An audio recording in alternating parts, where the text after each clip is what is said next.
The subcommittee will come to order. I apologize for our late start. Without objection, the chair is authorized to declare a recess at any time. I want to welcome everyone to today's hearing on sanctuary jurisdictions. Without objection, Mr. Baumgartner will be permitted to participate in today's hearing for the purpose of questioning the witnesses if a member yields him time for that purpose and to introduce a witness. And I'll now recognize myself for an opening statement. Our subcommittee meets today to address the continuing efforts of Democratic jurisdictions to nullify federal immigration laws and obstruct law enforcement officials in their vital efforts to uphold these laws.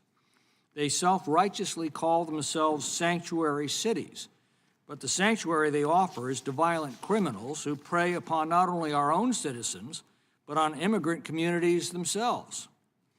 During the last 4 years, the Democrats deliberately trafficked into our country more than 8 million unvetted and illegal migrants, including some of the most dangerous, vicious, and violent criminals and cartels in the world. They did nothing when local law enforcement agencies from across this country warned this committee that foreign criminal cartels and gangs were establishing themselves throughout the country. The Sinaloa cartel, Tren de Aragua, MS-13 prominent among them. When the grieving families of the victims of their policies were introduced on the House floor, the Democrats sat in stony, contemptuous silence. When those same families warned this committee about the devastating effect of these sanctuary policies, the Democrats offered platitudes and then implied they were exaggerating the threat. When local and federal law enforcement officials warned that these policies were endangering law enforcement officers and the communities themselves, the Democrats ridiculed them. Well, the American people finally had enough of the Democrats' gaslighting and callous disregard for public safety. For years, the Democrats had told us they were powerless to stop this mass illegal migration without allowing at least 4,000 illegal migrants a day into the country and offering amnesty to those already here. Yet, on Inauguration Day, President Trump put the lie to all of that. President Trump ordered our laws to actually be enforced. Within weeks, illegal crossings at the southern border plunged 96%. Migrant caravans en route to this country broke up in Mexico and dispersed. Migrants crossing the perilous Darien Gap dropped 99%. By February, monthly illegal border crossings plunged from $37,000 in February of 24 to $408 this past February. ICE has now arrested more than 100,000 illegal migrants, most of them with criminal records. With the Border Patrol refocused, gotaways have fallen from 95% from an average of 1,800 a day to 77. Now, the work before us is enormous. The largest illegal mass migration in recorded history must now be followed by the largest mass repatriation in history, and congressional Republicans stand squarely behind the president. There are still an estimated 600,000 on the non-detained docket that were set loose in our country. Right behind them are 1.4 million illegal migrants who have already received a final court order of deportation that they will simply ignore. Now, instead of recognizing and respecting the wish and will of the American people to see their communities made safe again and their borders made secure again, the Democrats continue to obstruct the enforcement of our immigration laws. For the first time since antebellum days, the Democrats have returned to their doctrine of nullification, that recalcitrant jurisdictions can simply defy and nullify federal law. Take Adams County, Washington, for example. When a rural county sheriff's office had the audacity to cooperate with federal officials to remove dangerous illegals from their streets, the state's woke Democratic Attorney General sued them.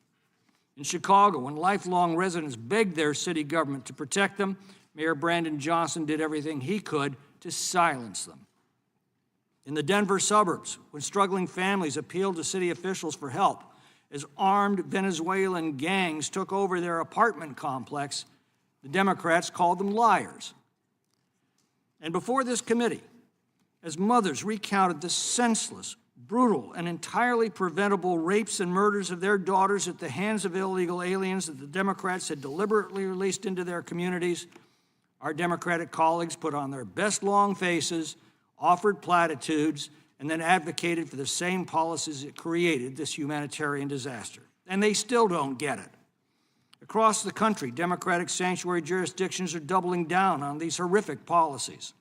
In February, in my home state of California, Governor Gavin Newsom approved $50 million in state funds to be used for, quote, legal defenses against the Trump administration, half of which is for nonprofits to provide legal aid to aliens in removal proceedings. Jurisdictions like San Diego and Los Angeles have hardened their sanctuary policies to further thwart the enforcement of our immigration laws. San Francisco leads a lawsuit against the Trump administration to try to prevent the administration from withholding federal funds from sanctuary jurisdictions that are in open defiance of federal law. In December, the Boston City Council unanimously voted in favor of keeping the city's sanctuary status. Last month, Chicago Mayor Brandon Johnson defended the city's sanctuary status at a congressional hearing, repeating discredited and utterly absurd claims that returning criminals into our communities actually make those communities safer. Just today, it's reported that an illegal migrant from El Salvador, charged with previously sexually assaulting a 16-year-old boy in Palmdale, has now been arrested for the murder of a 13-year-old boy in Lancaster, California. These democratic sanctuary policies not only require the release of dangerous criminals back into our communities in defiance of federal law, they place law enforcement at much greater risk, as officers must now confront these criminals not when they're in custody and unarmed, but rather when they are at large and often armed. The Trump administration is doing everything it can to confront these dangerous policies. In one of his first executive orders, President Trump directed law enforcement to evaluate and undertake any lawful actions to ensure that so-called sanctuary jurisdictions, which seek to interfere with the lawful exercise of federal law enforcement operations, do not receive access to federal funds. In February, President Trump signed an additional executive order to ensure that federal funds to states and localities will not be used to support sanctuary policies or assist illegal immigration. And the administration has sued multiple jurisdictions, including Illinois and New York, for their efforts impeding federal law enforcement. But without new laws, the next Democratic president will undoubtedly reverse these policies and once again open our borders to the worst criminal elements on the planet and then shield them under Democratic sanctuary policies. We cannot let that happen.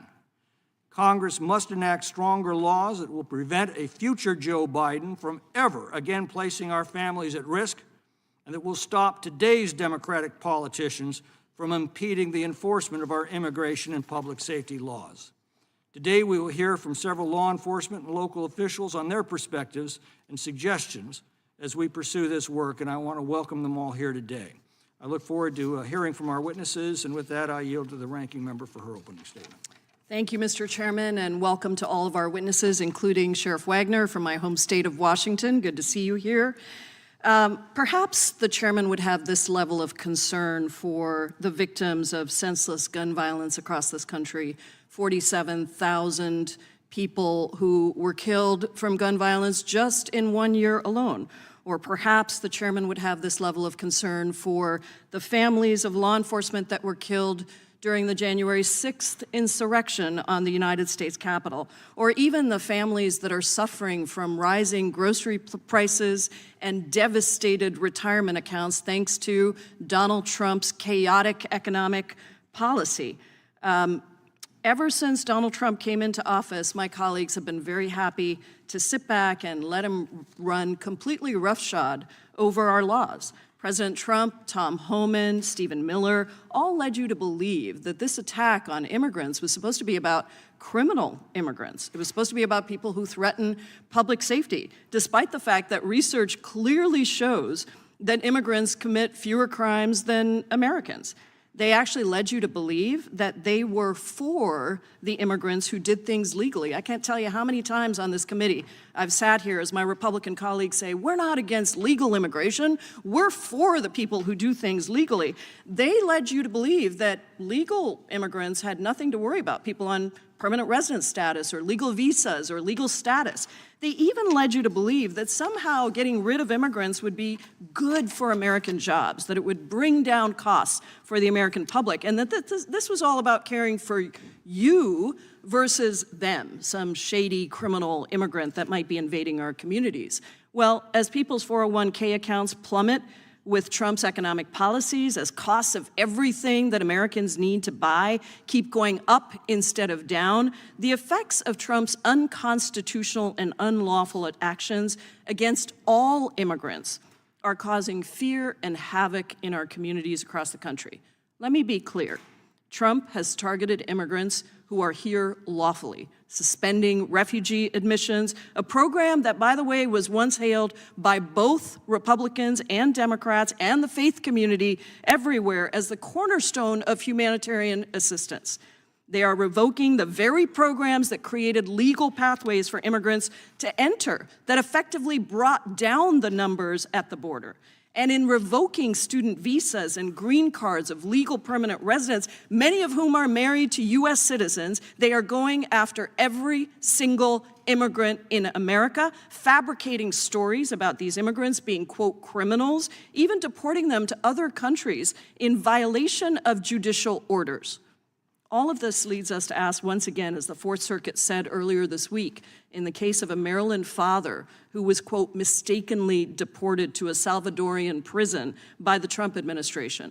If due process is of no moment, what is stopping the government from refusing and removing to return a lawful permanent resident or even a natural-born citizen? That is a quote from the judge in the decision. This obsession to weaponize every part of the U.S. government against immigrants is hurting Americans. It's taking away critical resources for crime prevention and counterterrorism, drug interdiction, and other law enforcement at the Department of Justice and Homeland Security investigations, and it's terrorizing immigrants and their U.S. citizen family members, including those with no criminal background and with legal status. Now, the Trump administration wants to coerce state and local law enforcement to help them round up immigrants by threatening to cut off their transportation and law enforcement funds if they don't comply, even though multiple courts have held that this is illegal, and numerous research studies and law enforcement officials have confirmed that keeping the long-standing distinction between federal immigration and local law enforcement actually helps keep communities safer. In 2019, my home state of Washington passed the Keep Washington Working Act with bipartisan support. It's a common sense law to ensure that local policy remains focused on public safety of all residents rather than enforcing federal immigration law. We know that when local police act as immigration agents, immigrant communities and their families are less likely to come forward to report a crime when they are a witness or even a victim. It destroys the trust that police rely on to preserve public safety in communities. Courts have ruled multiple times that states have the right to enact laws like Keep Washington Working Act. And despite what you might hear today, the law does allow information sharing with the federal government when necessary for an ongoing criminal investigation or pursuant to a court order or a judicial warrant. As the Trump administration continues to bully and intimidate the country to bend the knee, we won't be intimidated. And I fully support Attorney General Nick Brown's efforts to ensure that everyone in our state follows our laws. The Major City Chiefs Association has repeatedly reaffirmed that across the country, if law enforcement officers are viewed by members of the immigrant community as colluding or working with immigration law enforcement officers, this would, and this is a quote, result in increased crime against immigrants in the broader community, create a class of silent victims, and eliminate the potential for assistance from immigrants in solving crimes or preventing future terrorist acts. The Major Cities Chiefs Association has also explained that cooperation with the immigrant community is a crucial part of solving crime and preventing further criminal activity within the entire community, including ensuring protections for victims of domestic violence and sexual assault.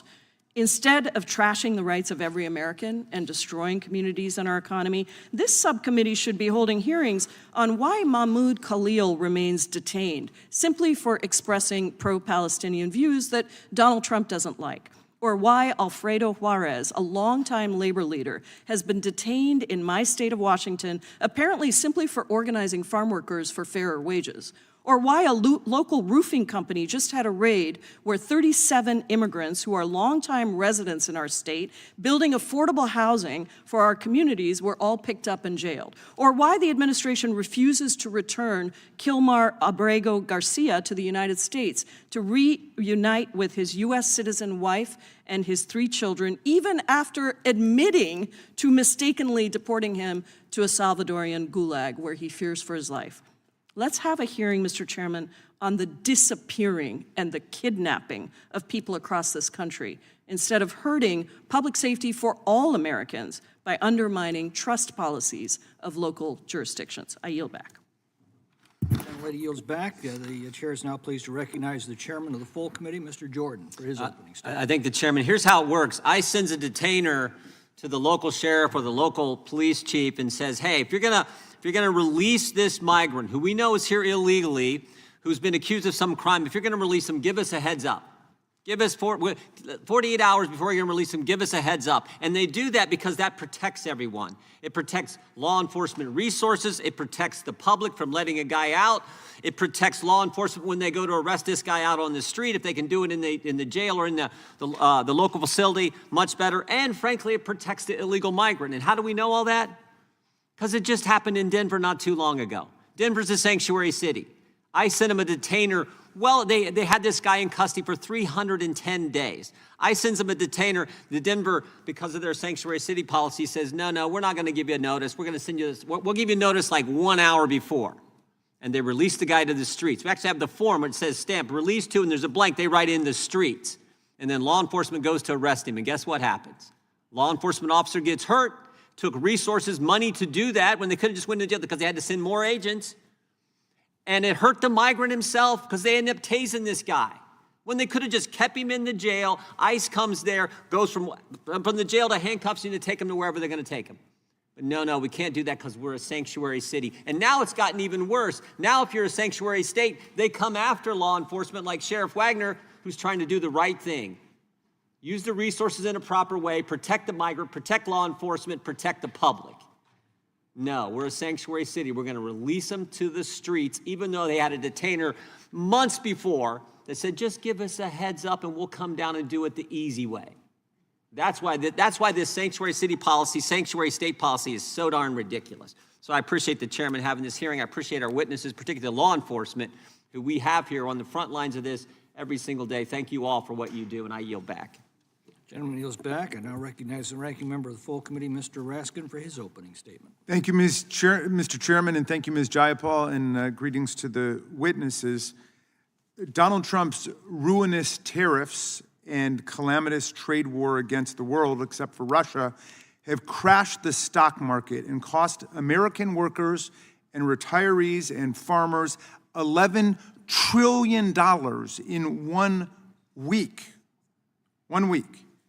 And the Republican majority in the House could stop this nightmare today by exercising our powers over international commerce. But they prefer to own the tariffs and own the trade war. We'll see how well that works out for them going into the future. It's certainly not working out well for the American people.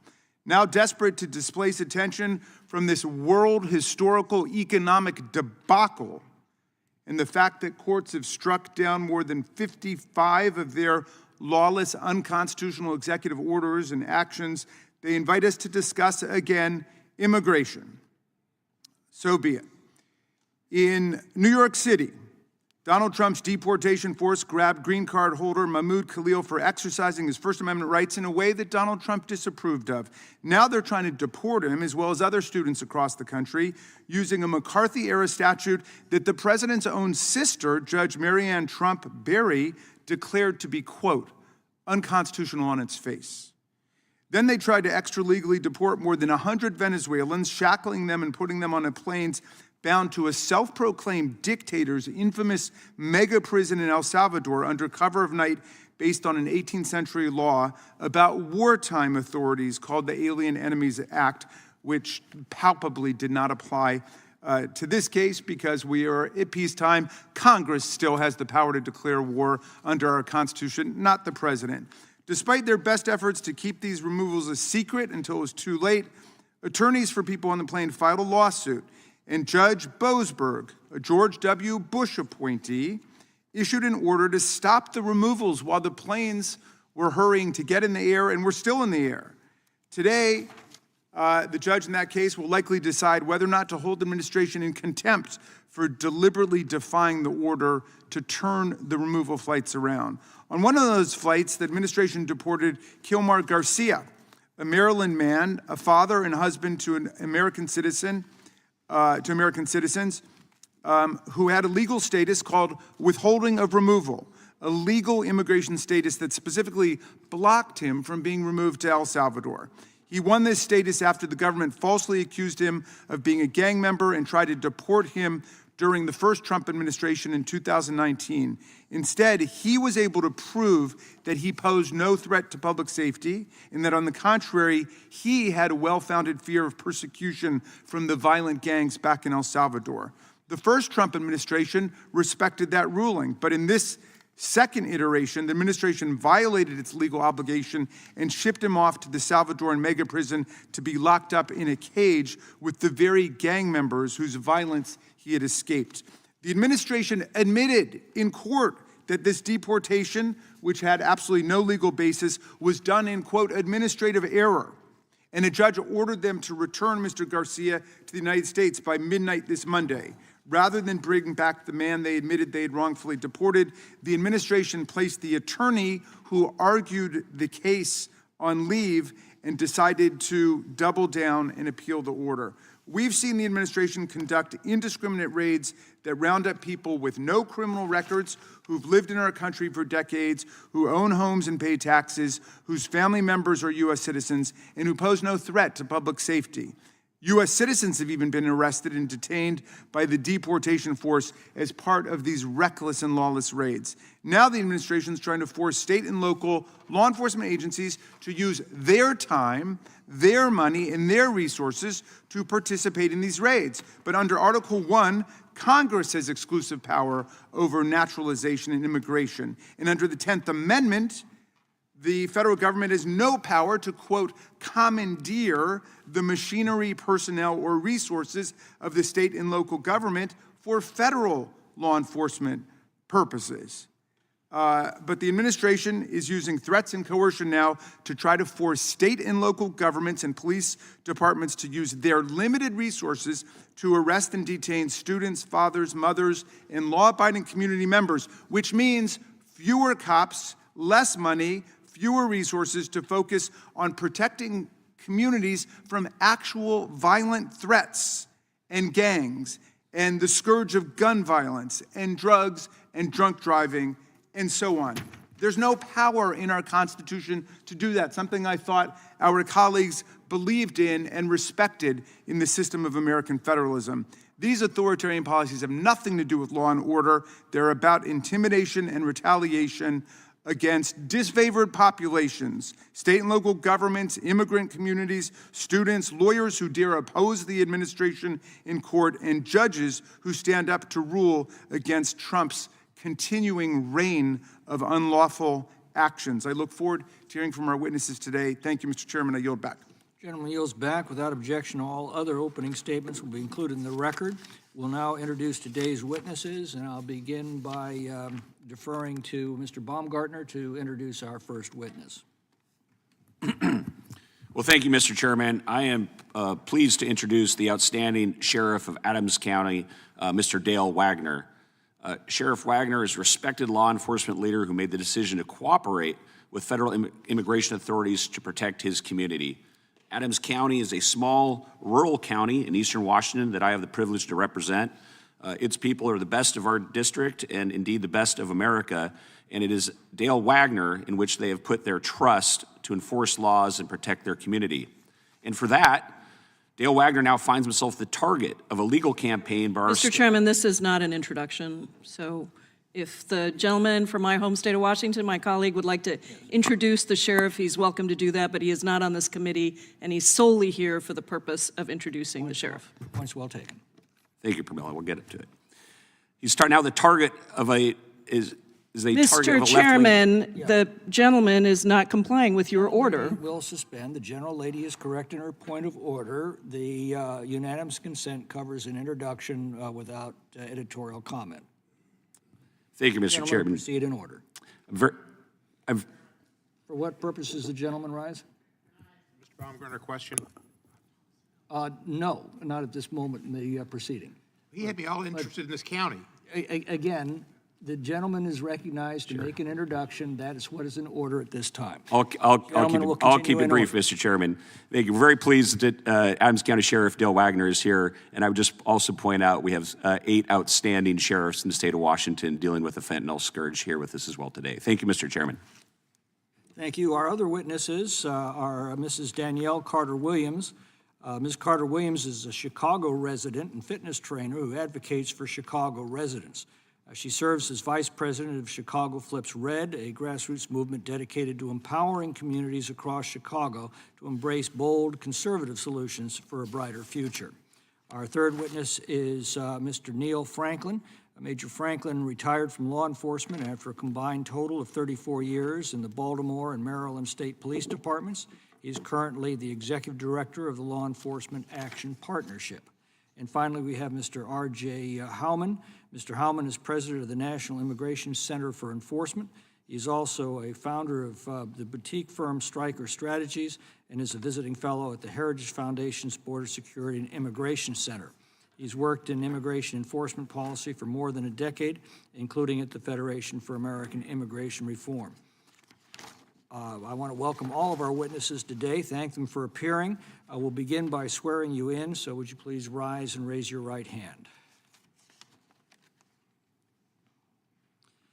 Do you swear or affirm under penalty of perjury that the testimony you're about to give is true and correct to the best of your knowledge, information, and belief, so help you God? Let the record reflect that the witnesses have answered in the affirmative. Thank you. Please know that your written testimony will be entered in the record in its entirety, and accordingly, we'd ask that you summarize your oral testimony in 5 minutes. And we will begin with Sheriff Wagner. Well, thank you very much for your time. Good morning. My name is Sheriff Dale Wagner, and I have dedicated my career to serving the people of Washington State. Law enforcement today faces unprecedented challenges, many of which stem from political agendas, rather than public safety concerns. One of the most pressing issues in this conflict between Washington State, Keep Washington Working Act, and sanctuary policies, and federal immigration laws, a situation that places all sheriffs in our state in an impossible position. Recently, Adams County became the target of a lawsuit of Washington State Attorney General, alleging violations of Keep Washington Working Act or sanctuary policies. This lawsuit is not about justice or protecting communities. It's about enforcing a political agenda that restricts law enforcement's ability to cooperate with federal authorities. Adams County is a hardworking community built on agriculture, perseverance, and a strong family values. Spanning approximately 1,925 square miles in eastern Washington, our county is home to farmers, ranchers, and business owners who contribute daily to our state's economy. The people of Adams County are resilient and committed to maintaining a safe and prosperous home for future and family. Our office operations by principle of service above self, and we police who we love. Those are our friends and our family and our neighbors. These sanctuary policies prohibit law enforcement from working with federal immigration agencies such as ICE and Border Patrol. Even when individuals in custody have committed serious crimes beyond immigration violations, we are barred from notifying federal agencies or authorities upon their release. The result, repeat offenders, drug traffickers, and violent criminals, and they remain in our communities instead of facing appropriate legal action.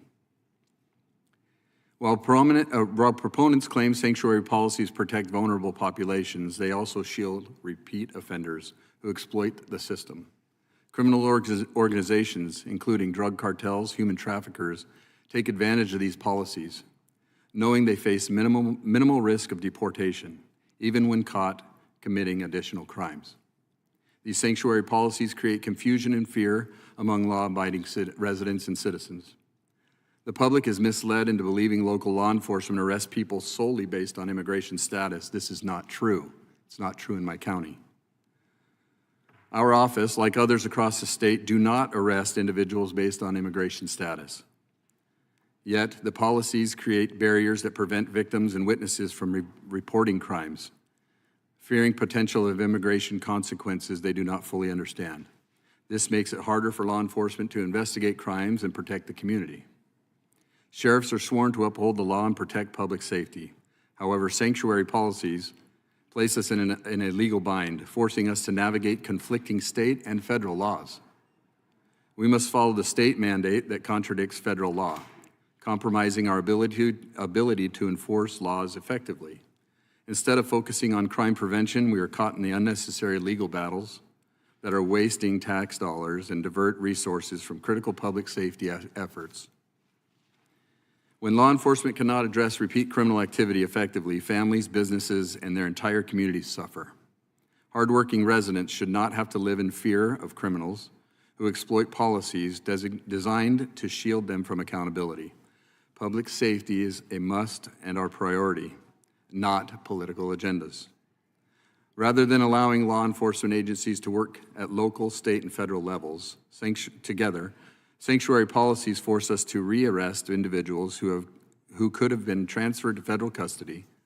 This strains our jails, wastes tax money, and puts residents at unnecessary risk.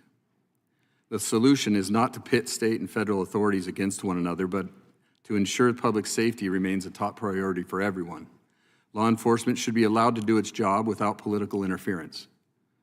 We must defend the constitutional authority of sheriffs and enforce the laws that we protect our citizens with. We advocate for policies that support law enforcement effort rather than hinder them. Continue hiring and training the best deputies and police officers to uphold the highest standard of professionalism and integrity. Work with local, state, and federal law enforcement and community partners to maintain safe neighborhoods and prioritize security over politics. The people of Adams County have always supported law enforcement, and we are proud to serve our community that values law and order. Despite these challenges, we remain steadfast in our mission to serve and protect. We will not back down from our responsibility to uphold the law and keep our residents safe. Thank you for your time. Thank you for your testimony. Our next witness is Major Franklin. You may begin.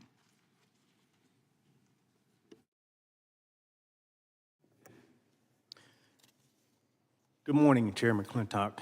Honorable committee members, thank you for allowing me to testify today.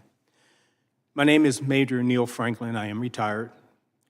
I'm here today representing myself, having served a 34-year law enforcement career in the Baltimore Police Department and the Maryland State Police, as well as representing the Law Enforcement Action Partnership, LEAP, where I was the executive director for an additional 10 years post-retirement.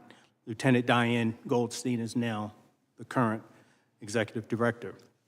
LEAP is a nonprofit law enforcement, nonprofit group of police prosecutors, judges, other criminal justice professionals who speak from firsthand experience. Our mission is to make communities safer by focusing law enforcement resources on the greatest threats to public safety and working toward improving police-community relations. While we strongly believe that effective border security is imperative to public safety, we adamantly oppose any proposals that will push sanctuary cities and mandate state and local law enforcement to play a significant role in enforcement of federal immigration law.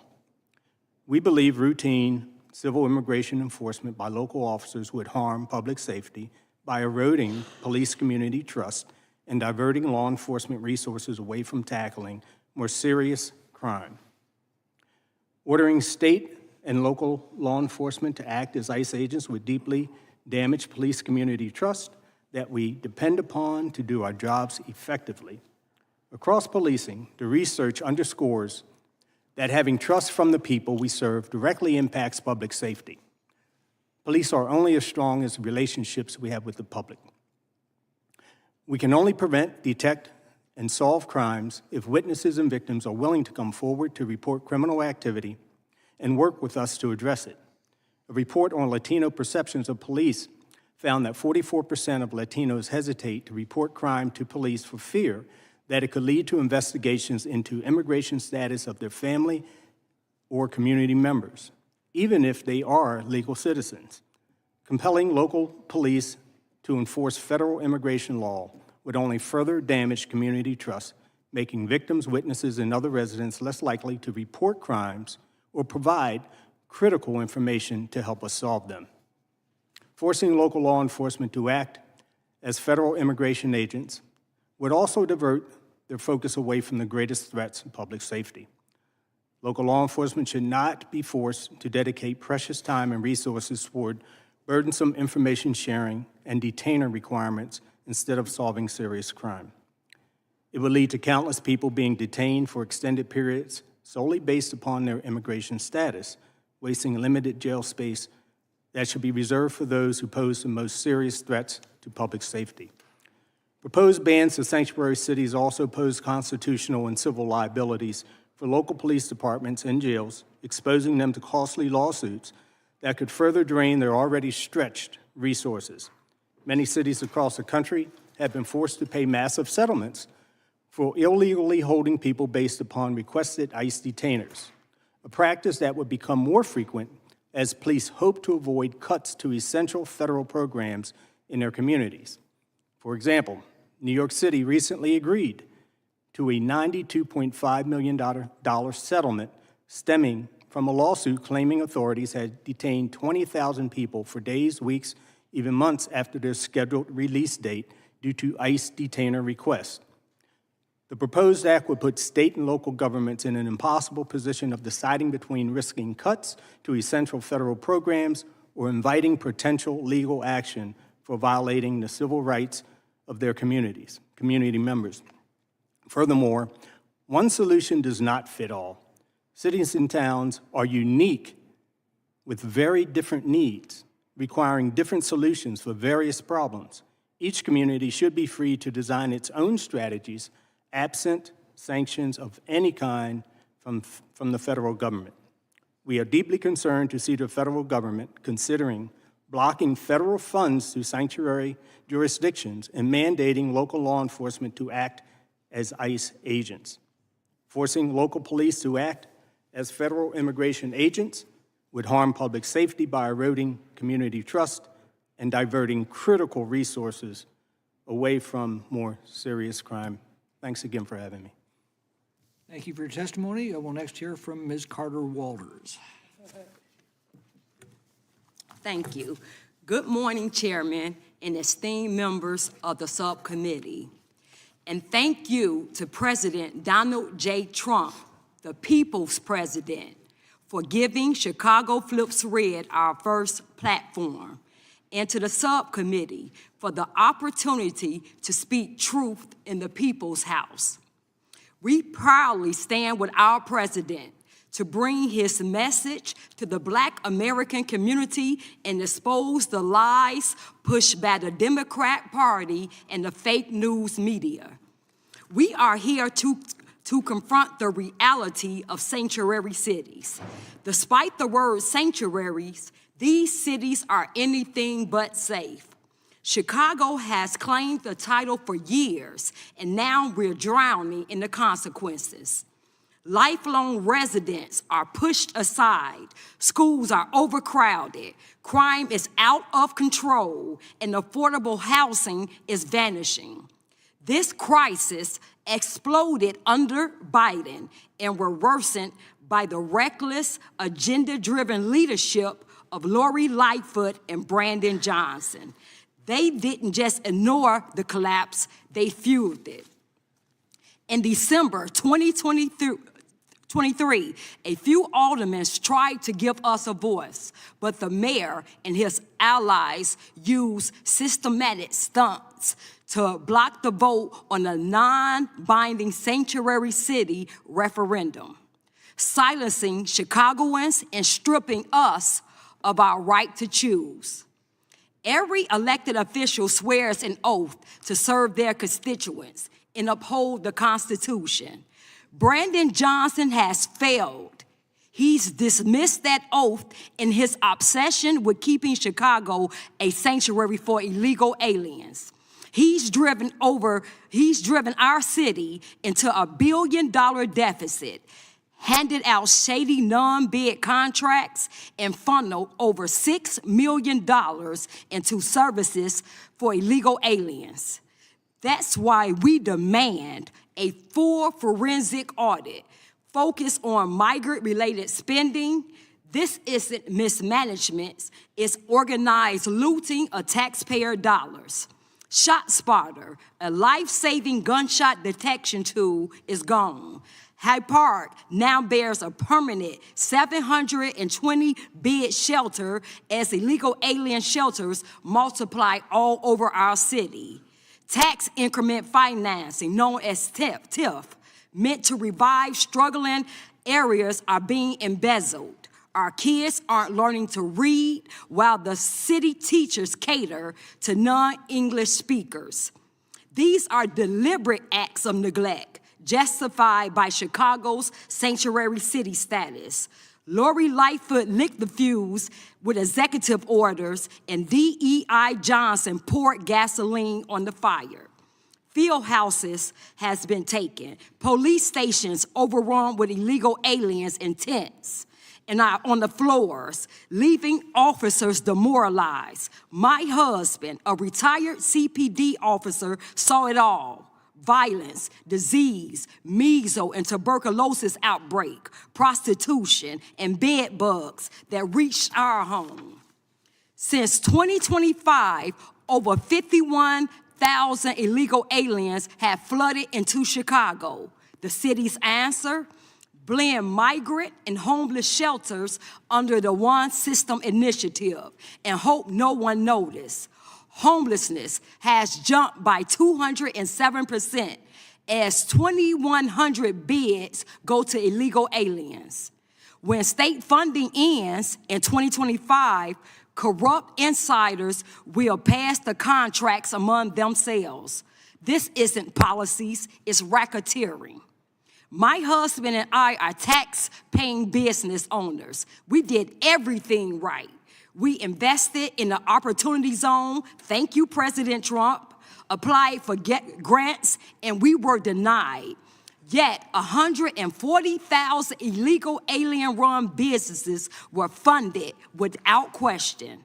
Law-abiding citizens are being replaced to serve a political machine. MS-13, Trendy Agua, they're here. Their graffiti marks our neighborhoods. New gangs, the Venezuelan Disciple, is forming in our neighborhoods. One shelter gets 20 to 30 police calls daily. Drug use, harassment, loitering, and violence have turned parks, sidewalks, and porches into no-go zones. This isn't immigration. This is an invasion. Sanctuary cities do not protect us, they abandon us. The citizens of Chicago, we demand a full forensic audit of every dollar tied to Ms. Carter-Walters, very much appreciate your testimony, but we have to limit it to 5 minutes. But you'll have an opportunity to expand on those remarks during the question period. So appreciate your testimony. Okay. And we'll finish with Mr. R.J. Hauman. Chairman McClintock, Ranking Member Jayapal, and esteemed members of this subcommittee, I come before you today to discuss a crisis that threatens the very foundation of our great nation, a crisis that's been born of reckless policies that jeopardize the safety of our communities and shred the integrity of our immigration system. You know, the sacred duty of any government is to shield its law-abiding citizens from harm. It's the bedrock of why we submit to governance, why we uphold the laws that bind us together. We cherish our families, our neighbors, our way of life, and we trust that the law will stand as our shield, a unifying force that levels the field for all. That's what sets America apart, our reverence for the rule of law. So profound that we demand every aspiring citizen to swear an oath steeped in its honor. But that system has betrayed too many of our people. It's not some abstract debate about legal nuance or political gamesmanship. It's talking the safety and security of our nation. We face a stark reality right now, even with President Trump in office. There are millions of illegal aliens roaming free among us. Some are on ICE radar, 98% aren't. They're nearly all in the shadows. There's criminals. Those are the final orders of removal who went through due process, 1.4 million of them. And then there's the unknown. And then worse, you have hundreds of so-called sanctuaries. They roll out the red carpet for these lawbreakers while turning their backs on the honest citizens that they're sworn to protect. You know, what strikes me is the silence from one party up here on Capitol Hill. There's no demand for real enforcement. Instead, we're drowned in a chorus of tired slogans and distractions like tattoo motives, chanted as like it could offset illegality. Well, it can't. Amnesty for all, no risks, no consequences. That seems to be the agenda. At the same time, a lot of folks rail against empowering state and local police to aid federal efforts, twisting logic into knots. These are the same officers that we trust to hunt murderers, rapists, traffickers. But if you inject immigration status into it, suddenly they're unfit. Their competence and integrity are repeatedly questioned, again, unless they are defying federal law outright. Then, of course, in sanctuary jurisdictions, everything they do is cheered or enabled. And that brings us to the deceptive term as well, sanctuary jurisdictions. It sounds noble, doesn't it? A haven, a refuge. But for whom? Not our sons and daughters, though left vulnerable due to them. Our communities are then torn apart. These sanctuaries shield the lawless, not the lawful, and that betrayal cuts to the core of what America must stand against. The American people spoke loud and clear in November. It's time for Congress to wake up, shift into the President Trump's gear, and act decisively. End sanctuary cities for good and launch mass deportations now. Every day we delay, we roll the dice on the next preventable tragedy, the next innocent life lost to a criminal alien that we could have deported. And lastly, just consider the numbers that are pretty much hot off the press. From October 1st, 2022 to February 6, 2025, more than 25,000 detainers were declined by sanctuary jails, more than 1,400 instances. The jails failed to give adequate notification to ICE to take custody of the aliens. You see it at more than half of the declined detainers were prisons in California, just where we saw a heinous crime where the child's body was found 10 minutes from where I grew up. When's enough enough? Congress needs to act. Give ICE the resources to act in accordance with the law, deliver on an electoral mandate, secure American communities, and then it's time for statutory changes to make sure these changes last and our system gets ramped up in terms of integrity. I yield back. Thank you for your testimony. We'll now proceed with questions under the 5-minute rule, and we'll begin with Mr. Biggs. Thank you, Mr. Chairman. I thank the witnesses for being here today. I've read all of your statements that you've submitted and been listening intently to your testimony.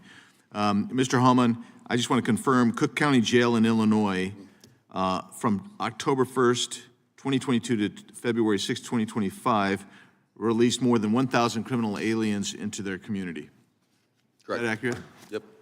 And just want to confirm this, Mr. Franklin. I don't want to take this out of context. You said compelling local police to enforce federal immigration law would only further damage community trust.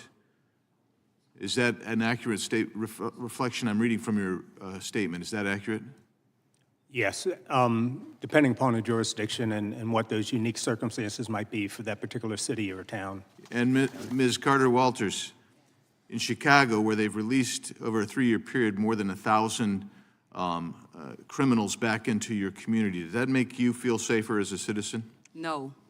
Did it make your community feel safer? No.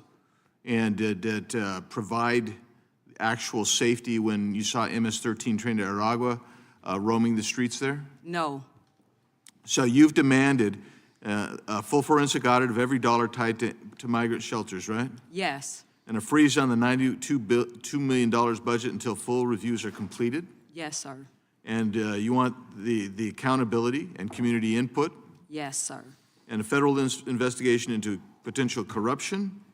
And potentially, if there is corruption, you want prosecution, is that right? Yes. And most importantly, you want an end to sanctuary policies that you feel disadvantages you guys as citizens of Chicago vis-a-vis illegal aliens who are being released into your community? We want to end sanctuary cities. And go to you now, Sheriff. Thank you, Sheriff Wagner. So you outline and give some examples of some horrific instances in your own county, particularly shocking case 2021 in Othello. Can you briefly recount that for us?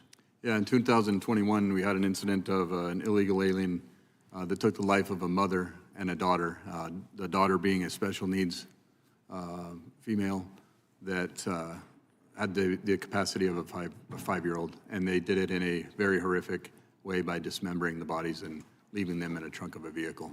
How did that impact your community? That was a huge impact in our community. How so? Well, any horrific crime, no matter who's involved, is going to impact the community. And I think that the situation that we were faced with is the limited resources that everyone keeps talking about here. I'm a department of 18 people, and that includes myself and my undersheriff that we're working. I'm not a politician. By, I guess, my job I am, but we actually get out and do the work. And this situation... You imply that we don't get out and do the work, which is that's fair. That's fair, Sheriff. I'm not saying that's that. Fair. I'm not saying that. But the reality is that, I mean, it affects the community because we are a small community, a small farming community of all nationalities, and we are very close to each other, and we care about each other very much. In your recommendations, you talk about allowing you to enforce the law, and that might mean that you actually cooperate with federal officials. So if I understand your Keep Washington Working law, that's the statute there, are you allowed to hold someone with an ICE detainer? We are not. Are you allowed to transfer someone if ICE requests that you transfer them to their custody? According to the KWW, no.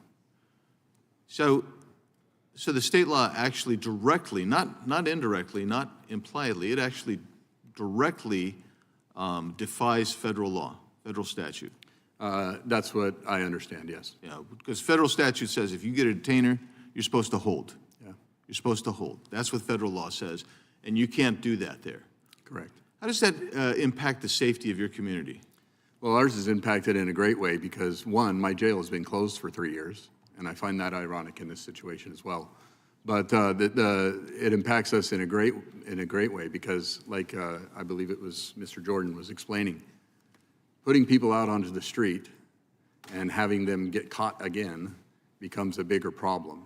We're not arresting on immigration status. We're putting people in jail for crimes they committed in our community, and then ICE, because of public records that are available and things like that, they have the ability to find out who's in our custody and where they are and when they're released and all those kind of things.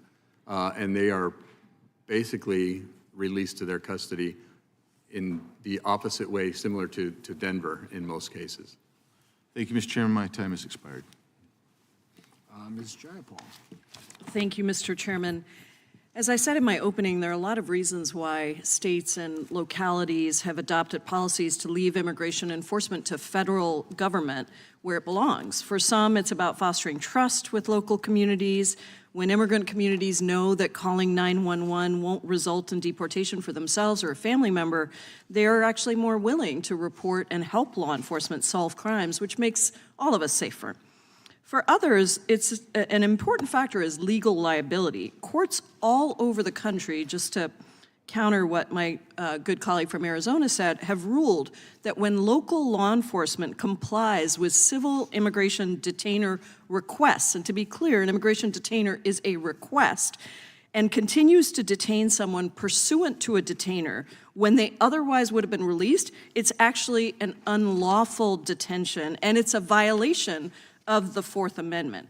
So Sheriff Wagner, I want to thank you again for being here and for the work that you do to support your community, and I believe you when you say you want to keep all of your residents in Adams County safe. You can just give me simple yes or no's to this. At any time since 2019, has the Adams County Sheriff's Office given the federal government personal information of any Adams County residents, like fingerprints, dates of birth, home addresses, or driver's license numbers? Just turn your mic on, Sheriff. Thank you. We do a program called Stone Garden. So just a yes or no is fine. Do you give, it's a simple question, do you give the federal government personal information of Adams County residents like fingerprints, dates of birth, home addresses, and driver's license numbers? I'm not aware of fingerprints, but I do believe we give public information to those people. And how often has your office done that? It depends on what you're talking about. You want yes and no answers, or do you want me to explain? Well, in this one, I'm asking you if you have numbers for that. Okay. If you can give me I don't have specific- numbers, but we do a Stone Garden program through the Border Patrol, which is funded through the state as well. Okay. And at any time since 2019, has the Adams County Sheriff's Office held people beyond their release date in order to facilitate their pickup by civil immigration enforcement officers? Not that I'm aware of. So you're following the Keep Washington Working Act in that way, and that's good to hear. I want to go on to some questions for Major Franklin. Let me turn to you. One of the studies that I submitted found that mandatory information sharing between local police and ICE led to a 16% increase in crime against Hispanics. And let me be clear, that 16% increase means 1.3 million more crimes. Can you help us understand this statistic and why jurisdictions with community trust policies in place experience less crime and why their residents feel safer? Yes. So to be effective, and a good part of my career was in criminal investigation for quite a few years. And we first need to get people to report crimes before we can even begin to investigate them. And when there's no trust between the police and the community, many people will not even report crimes. And this hasn't just become evident with the immigrant community. I grew up in West Baltimore, and I experienced times in my neighborhood where we really had trust issues. Many of my friends, many people that I knew would not even report the crime of a robbery, of being a victim of a crime. And then we need witnesses. Once we begin to investigate a crime, we need witnesses. So you have to have that trust that we, the police, are going to do the right thing. And in the immigrant community, if they believe, just believe that their immigration status is going to be questioned, or maybe that of another family member, or that of a community member which they are friends with, they're not going to cooperate with us. We've seen this time and time again, but when you can establish that trust, you see, we cannot be effective in solving crimes, and most of the people who commit the violence is a very small number. Right. If we can get them, if we can focus on them, get them convicted, charged convicted, then we have a great chance of reducing crime. I just have a few seconds left here, but jurisdictions that adopted sanctuary policies experienced a 52 to 62% reduction in the domestic homicide rate for Hispanic women. Does that track with your experience as a law enforcement officer in jurisdictions with those policies? Yes, as creating the first domestic violence unit in the Maryland State Police, as being the president of Turnaround Incorporated, which was about domestic violence in Baltimore City, shelter services and counseling services, yes, those numbers are very familiar to me. And there's a great report out, I believe it's... Time's expired. Well, usually the witness can finish answering. Mr. Tiffany. Thank you, Mr. He did Chair. answer. The answer was yes. It was a yes or no question, and he added quite a bit more. A Mr. strong Tiffany. yes. Thank you, Mr. Chairman. Major Franklin, there's an organization or a publication, safehome.org. They listed Baltimore as the deadliest large city. Are you aware of that? I'm not aware of that report. Yeah, they just last year, was in 2024, it just surpassed Memphis and Detroit. Mr. Hauman, when a detainer has been issued, isn't that as a result of someone committing a crime? ICE is reaching out to them to get them in custody, and they're on the radar likely because a crime was committed. That's why they're in that local jail. So federal money flows to jurisdictions around the United States at taxpayers' expense to try to fight crime. Should taxpayers continue to fund sanctuary jurisdictions? No, not at all. If you are in defiance of federal law and you're not working with federal law enforcement, you shouldn't receive a darn dime. Again, there's a lot of cooperative jurisdictions out there under President Trump. The 287G agreements that we're seeing, kind of the opposite of a sanctuary jurisdiction, has skyrocketed since President Trump took office. Those jurisdictions should be rewarded and helped for acting in accordance with federal law. Should federal facilities be moved out of jurisdictions that are sanctuary cities? If you're talking detention facility or something like that, a lot of them. Let me give you an example, and I'm going to ask Mr. Chairman to introduce this letter I sent to Doge with ask unanimous consent to enter that letter. But anyhow, I sent a letter. The SBA is moving facilities out of Boston, which is a sanctuary city, and I sent a letter to Doge saying, would you look into Dane County, Wisconsin, which is Madison? Would you look into moving facilities out of there if they're going to continue to be a sanctuary county? Do you think that's appropriate? Absolutely, absolutely. Sheriff, so I mentioned Dane County, Wisconsin, and there was a situation where a gang member from Venezuela, Tren de Aragua, gang member, he was charged with false imprisonment and battery in Dane County last year, went on to Prairie du Chien, Wisconsin, which is about 100 miles from Madison to Prairie du Chien, Wisconsin, over on the Mississippi River. And this gang member was charged with domestic violence, sexual assault, child abuse, and strangulation by the Prairie du Chien Police Department.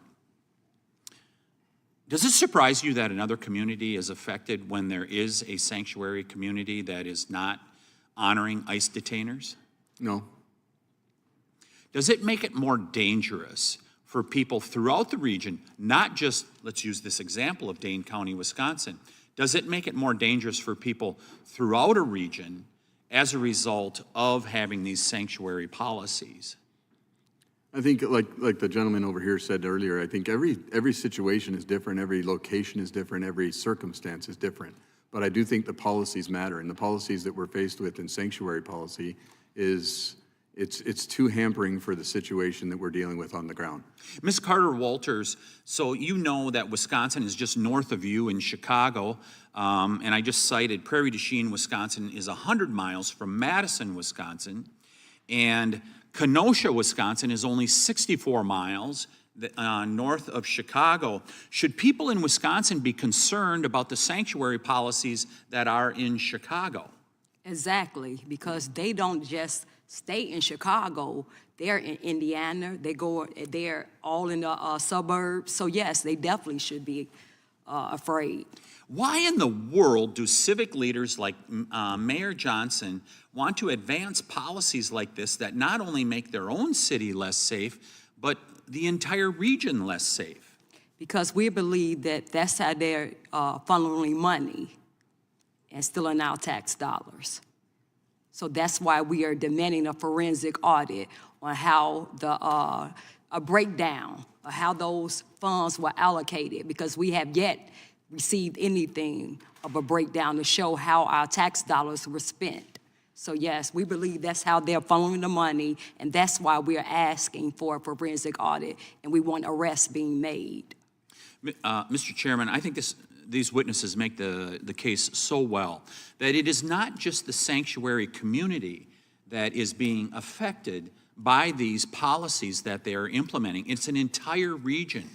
Most of the people of Wisconsin are affected as a result of what's going on in Dane County, Wisconsin, and Chicago, Illinois. It is time for this to stop, and there needs to be consequences for what is going on with these sanctuary communities. I yield back. Gentleman's time has expired. Mr. Raskin. Thank you, Mr. Chairman. Major Franklin, you're famous in Maryland. Your career in law enforcement has involved fighting violent gangs, drug traffickers, illegal gun trafficking from other states that have weaker laws than Maryland. But you've also studied law enforcement and worked on it, not just at the micro level, but at the macro level. I wonder if you could explain how this works. My colleagues are talking about horrific, gruesome cases of undocumented people who engage in murder or rape, serious crimes like that. If someone is engaged in a crime like that and they have a warrant for the person's arrest, and they bring it to a local or state official who's got control over their custody, if they're in their custody for another reason, doesn't the local government have to cooperate with that warrant and turn that person over immediately to the federal authorities? Yes. On a warrant, yes, we do. I don't know one case where we have not done so with a warrant. Yeah, I was searching. I couldn't find a single case where there was any local government that did not cooperate with a warrant that was to demand turning over the body of a person who had engaged in a serious crime. In fact, I saw an article about President Trump, who has been touting his ICE arrests. Half of them were people who were in local custody, and he asked for them to be turned over. They were being held for serious crimes or other kinds of crimes, and then they were deported, and he got them, based on a warrant. So if we're not talking about a warrant situation, right, then I come back to my puzzlement about why my colleagues who control the U.S. Congress right now are not engaged in trying to come up with a comprehensive immigration reform package. I mean, I'll give you an example. At the end of the last Congress, we had a bipartisan deal on toughening up the border with more officers, more patrols, more asylum judges, lots of new technology. The most conservative members of the U.S. Senate on the Republican side were championing it, advancing it. It had bipartisan support in the Senate. And then Donald Trump tanked it, basically saying for political reasons he didn't want it. He did not want a comprehensive immigration border solution. He wanted a problem to run against. And I see a lot of that in today's discussion. It's amazing to me that rather than engage in the hard work, maybe not even so hard anymore, of coming up with a bipartisan immigration solution, we would rather be beating up on local governments for not doing the job of the federal government. Now, but let's say that someone thought, okay, well, we really should commandeer the resources, the personnel, the machinery of the local governments, even though it's against the Constitution and against the 10th Amendment. But let's say they think that, and they want to use law enforcement not to turn over murderers and rapists and so on, but for routine immigration enforcement. All right, how would that work if, say, they came to a particular city or county and say the vast majority of the undocumented people here we know are working in hotels or agriculture on farms or the construction sector? Could a city have the resources to say, we're going to send in raids of police on construction sites, on farms, in hotels to arrest all of these people that we think are here illegally? We don't have the resources for that. We don't have the people for that. We're struggling to find people, to hire people, and we just don't have the resources. We have calls waiting. We're call hopping, one day after next. The federal government's got a lot of money. We spend millions and millions of dollars just flying Donald Trump down to Florida to Mar-a-Lago to go play golf while he's crashing the stock market. Why doesn't the federal government spend that money? A locality might say. The cities are pretty hard up for money, right? They don't want to be invading all of the hotels and construction sites to go and look for undocumented workers. Do you think that's a fair request to put on the localities? No, it's not. It seems to me that the problem here is we have people not doing their jobs in Washington, and they want to blame local governments and put the pressure on them. I yield back to you, Mr. Chairman. Thank you. Gentleman yields back. Chairman Jordan. Thank you, Mr. Chairman. Sheriff, are you familiar with the Department of Homeland Security Immigration Detainer Notice of Action form? You familiar with these forms? I've heard of them, yes. Yeah, okay. And these forms, about halfway down the page, it says, it is therefore requested that you, this is going to local law enforcement, requested that you notify DHS as early as practicable, at least 48 hours if possible, before the alien in your custody is released. All right? Is that partisan, or is that just common sense? It depends on who you ask, but it is Well, common sense. the ranking member said we need to function in a bipartisan way. I don't think that's partisan. That's just saying, hey, you got a bad guy, at least someone who's been charged with crime in your possession. He's also an illegal migrant. Can you give us a 48 hours heads up before you release him to the streets? Sure. That makes sense to me, right? I don't think that's partisan. I think that's just common sense. Mr. Hauman, are you familiar how this form works? This detainer process is supposed to work? All right, the next line says, maintain custody of the alien for a period not to exceed 48 hours beyond the time. Again, we're requesting you do that. They're not demanding. We're just requesting you help us out. Law enforcement working with other law enforcement to protect the safety of law enforcement and, of course, the public at large, beyond the time when he or she would otherwise have been released from your custody to allow DHS to assume custody. Again, that seems like common sense to me. But sanctuary policies prevent these two requests from taking place. Is that right? If you're a sanctuary state, sanctuary city, you don't comply with these. You may give them we're going to give you a 10-minute notice. We're going to release them and then tell you we already released them. That's how it works in these sanctuary cities, in these sanctuary states. Is that right, Mr. Hauman? That's correct, too. It's even interesting, too, under the Biden administration, you have a lot of state and local law enforcement who think that they're not going to comply with ICE based on their experiences under the Biden administration. ICE had policies in place that made it so hard for enforcement and removal officers to actually work with these jails. Yeah. They made it next to impossible. So you have all of these jails that think, oh, I don't know if I'm going to comply. I may get penalized if a state puts an aggressive restriction on that. But everything is going to be streamlined. They want to comply. It will be a good process. Yeah, let's put up on the screen. Are you familiar with the name Abraham Gonzalez, Mr. Hauman? Do you know this guy? Abraham Gonzalez? I do not. Okay, this guy was released this year, February 28, 25. He was released. Look at what the sheriff's department put here. This is a ICE notification. They put the stamp on there, being released to the streets. Now, this guy had been in custody for 345 days. And ICE had sent this very form asking, hey, can you give us a 48-hour heads up before this guy who was charged with aggravated assault, charged with stealing an automobile, charged with menacing, can you just give us a heads up? And guess what Sanctuary City Denver did? They called him 1 hour before, and ICE couldn't get there, and they released this guy to the streets as they stamped on the form. Now, what I find interesting, can we put that back up again? What I find interesting is under the section flag, see it over there on the right-hand side? It says he's cleared, but then look what it says, violent to staff.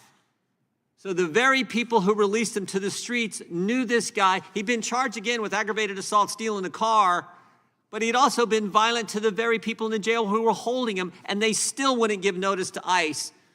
And then, as I said in my opening statement, this guy is released to the streets. ICE goes out to arrest him. Officer gets hurt. They had to tase the guy, so the migrant gets hurt. Tell me how that is not, tell me why that we should have that kind of policy happen, Mr. Hauman.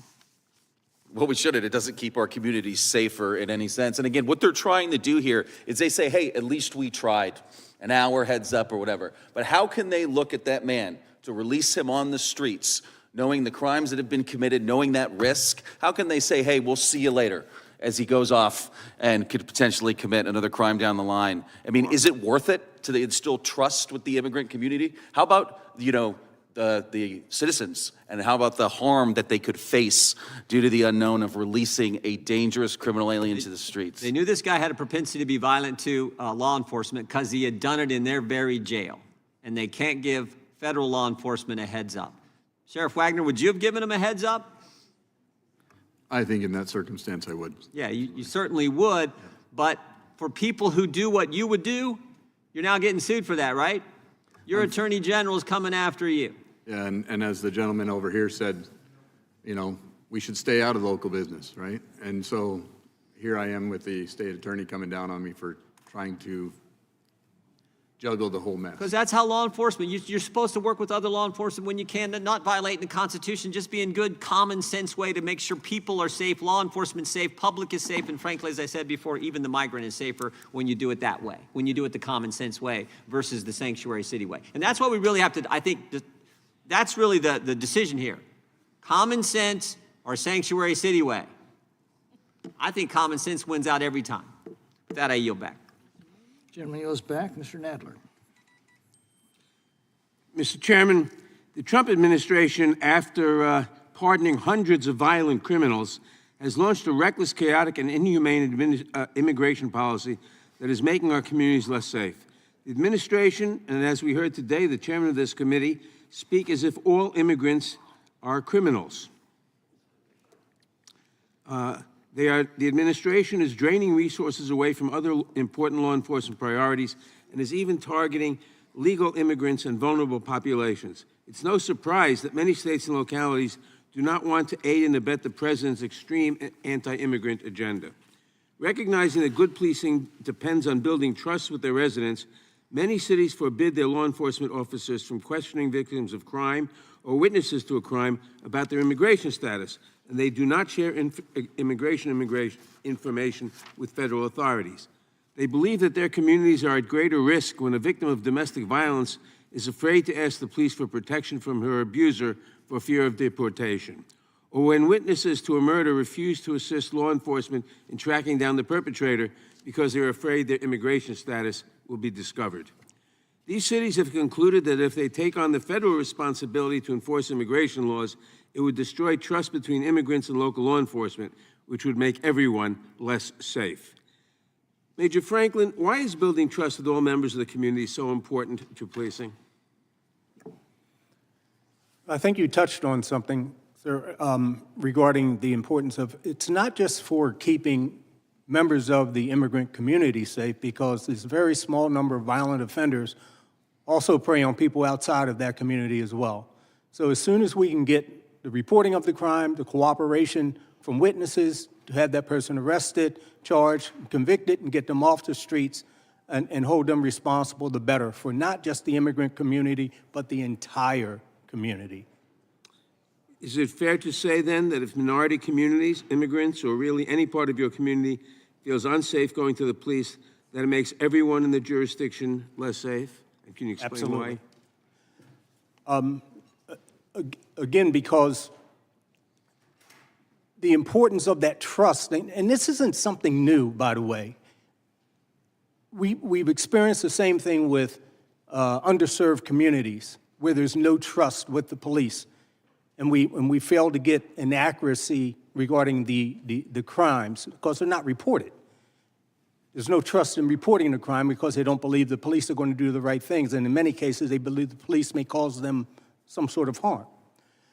In the immigrant community, it's about being deported, and not just the victim or the witness being deported, but that victim or witness can be friends or relative of someone else who might be undocumented, and they fear that deportation, so there's going to be limited, if any communication, any cooperation at all with the authorities. And it's not just about communicating with the police, it's about fearing interacting with other positions of authority and services within the city who they believe they may have some sort of relationship with law enforcement. They want to ensure that them and their friends and families are not subjected to deportation. Thank you. One of the priority Republican bills this Congress, H.R. 32, the so-called No Bailout for Sanctuary Cities Act, which has been teed up for floor consideration in the coming weeks, would gut billions in federal funding for states and localities, including funding for essential programs like public safety, education, and transportation, if states and localities are not able to aid the Trump administration in federal immigration enforcement. Would cutting federal funding from local and state police departments help or hurt public safety?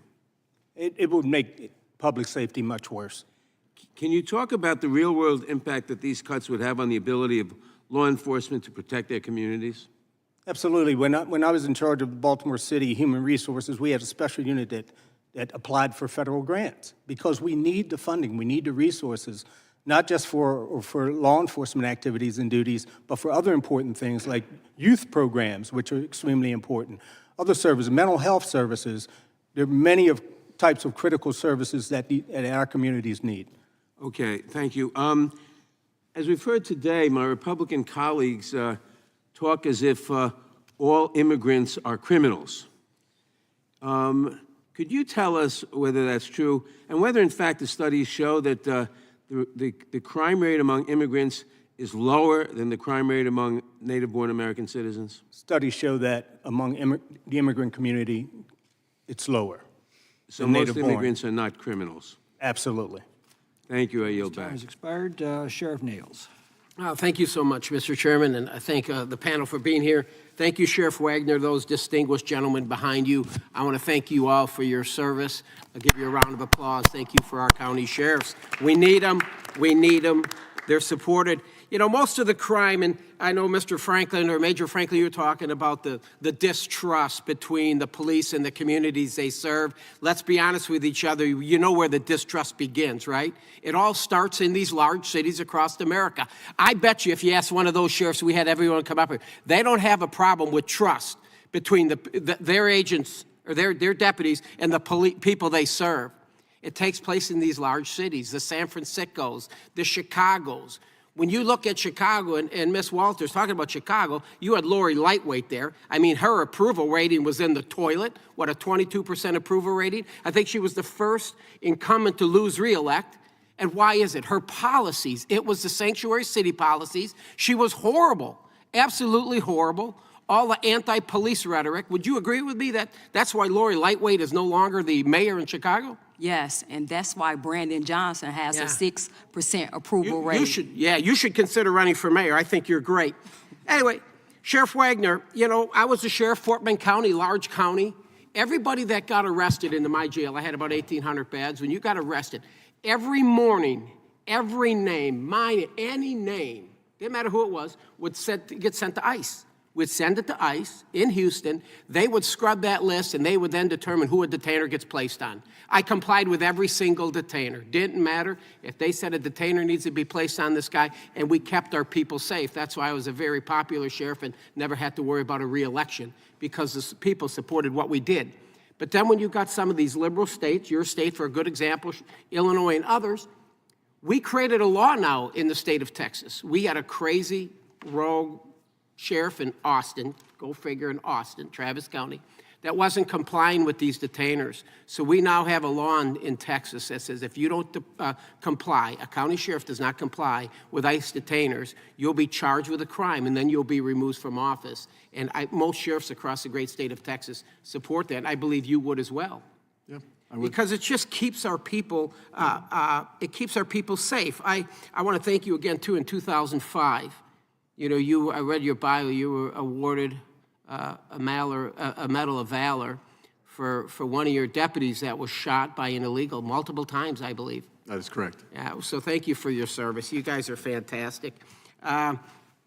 You know, you're being sued by your attorney general. I guess you're putting your community at risk. Did you know that? So if I can answer some of that, I know there's a lot going on, but the reality is this. You talked about the size of your agency and your jail. I have a 28-bed facility. It's been closed for 3 years. We are not detaining on immigration status. We do share information through the Stone Garden thing that we are a part of, and several other counties across our state are doing, and the state actually gives us the money through it. They're the ones that take their cut and then give us the money. But yes, it is exactly what you're saying. Some of the actions in a few of the sanctuary jurisdictions, I want to ask you if you think they're conducive to public safety. In King County, Seattle, illegal alien named Julio Cruz Velasquez, custody in 2019 with priors for rape, domestic violence, burglary, robbery, DUI, drug possession dating back to 2010. King County ignored the ICE detainers, released him into the community. He was then arrested later on for murder. It would have never happened if you'd have just complied with ICE. Does that sound conducive to public safety? No. It doesn't, of course not. The stories go on. Washington County, also in your state, illegal alien Alejandro Melandio Hernandez was arrested for manslaughter and a second degree for killing somebody while driving recklessly. The county ignored an ICE detainer, released him into the community, and he is still at large today. Does that sound conducive to public safety, Sheriff? No. Of course it doesn't. Let's go to Boston. April this year, Boston released an illegal alien charged with aggravated child rape rather than comply with an ICE detainer. Does that sound like conducive to public safety? No. Of course it doesn't, and the story goes on and on and on. Mr. Franklin, we go to Baltimore. April 24, Raul Calderon, a 25-year-old Guatemalan national convicted of fourth-degree sex offense and second-degree assault. Despite ICE detainer's request, Baltimore County released him after suspending his prison sentence. Then in 2024, another individual, 25 years old, convicted of molesting 2 family members, 9 and 10 years old. It just goes on and on and on. Now, Baltimore has problems. You got a lot of corruption in Baltimore. Again, when you look at these major cities, Baltimore, Chicago, everywhere, they're run by far-left liberal Democrats and by Soros-funded DAs. And that's why you're getting clobbered in elections. The American people are sick and tired of it, and they're fighting back. Ms. Walters, I salute you. Thank you. Gentleman's time has expired. Ms. Ross. Thank you, Mr. Chairman and Ranking Member Jayapal, and thank you to the witnesses for your testimony today. This hearing is extremely timely. The Trump administration's recent actions against our refugee community are making people less safe, not more safe. Recently, the administration sent emails to Ukrainians escaping Putin's war of aggression, telling them, do not attempt to remain in the United States. The federal government will find you. Then a day later, they said, sorry, we made a mistake. Cutting off resettlement funds for Afghans who made it to the United States after fighting side by side with American troops. That's in this administration's agenda. Turning their backs on courageous Afghans who worked directly with our forces and are desperate to reach our shores, but have to hide out from the Taliban because we're not accepting refugees anymore. Revoking all U.S. visas held by South Sudanese passport holders because their government refused to accept a deportee that the Sudanese government said was Congolese, not South Sudanese. And then this administration claims to care deeply about persecuted Christians while slashing Christian refugee entry by 78% in the first term and doing even less to help Christians who are persecuted enter the United States today.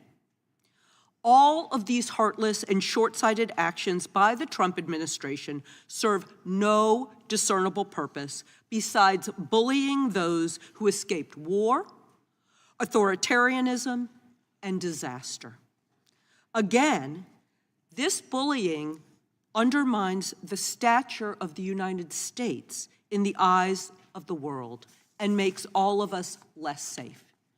It diverts our law enforcement resources away from real threats in order to upend the lives of honest, hardworking people in need of refuge from the United States. Now, with that said, I want to turn to the issue of how intentionally eroding trust of immigrant communities by local law enforcement can impact public safety. Major Franklin, just a couple questions for you. Can you speak to how efforts by this administration to destroy relationships between the immigrant community and local police officers would be detrimental to public safety? Sure. It would be detrimental in a number of ways. Number one, I spoke earlier to being successful in identifying victims of crime, having crime reported, being successful during the investigation of those crimes so that we can hold those violent offenders accountable. But also it would be detrimental in the loss of critical resources that we desperately need among our law enforcement agencies around the country. And again, I want to speak to the uniqueness of every jurisdiction. We should have the ability to develop our own strategies that would work within those particular communities that have their own special needs. A loss of critical resources would devastate us in the law enforcement community in a number of ways. So I took an oath, not just to the Constitution, but to the people that I serve, to protect everyone who's in my community, no matter what their status is. And in order for me to do that, and my comrades to do that, you've got to have trust. You've got to build trust if you're going to get the information you need so that people aren't fearful when coming forward to report. They don't want to be victimized. They don't want their friends and family victimized. They want people held accountable, and they want to be able to come forward and trust us and not fear them or their friends being deported from the United States. Thank you. Are you familiar with the U visa, a visa for victims of crimes who cooperate with law enforcement or governmental officials in the investigation or prosecution of criminal activities? And if so, do you think that they're helpful? Yes, I am familiar with it, and they are helpful. Of course, the police officer has to take the initiative in filling out the paperwork when we're dealing with the victim to make sure that they're able to stay in the community and in the country. Thank you very much, and I yield back. Mr. Van Drew. Thank you, Chairman. Let's cut through all the noise, all the blur, all the politics, all the nonsense. Nobody on this side of the aisle, because it was repeated again over there before, ever said that immigrants are bad people. We love legal immigrants that come here the right way. They are great Americans. I'll tell you a story real quick. I was picked up in a taxi cab the other day in Washington, D.C. Young gentleman driving the taxi cab. I love to talk to people, start talking to him. He's from Ethiopia.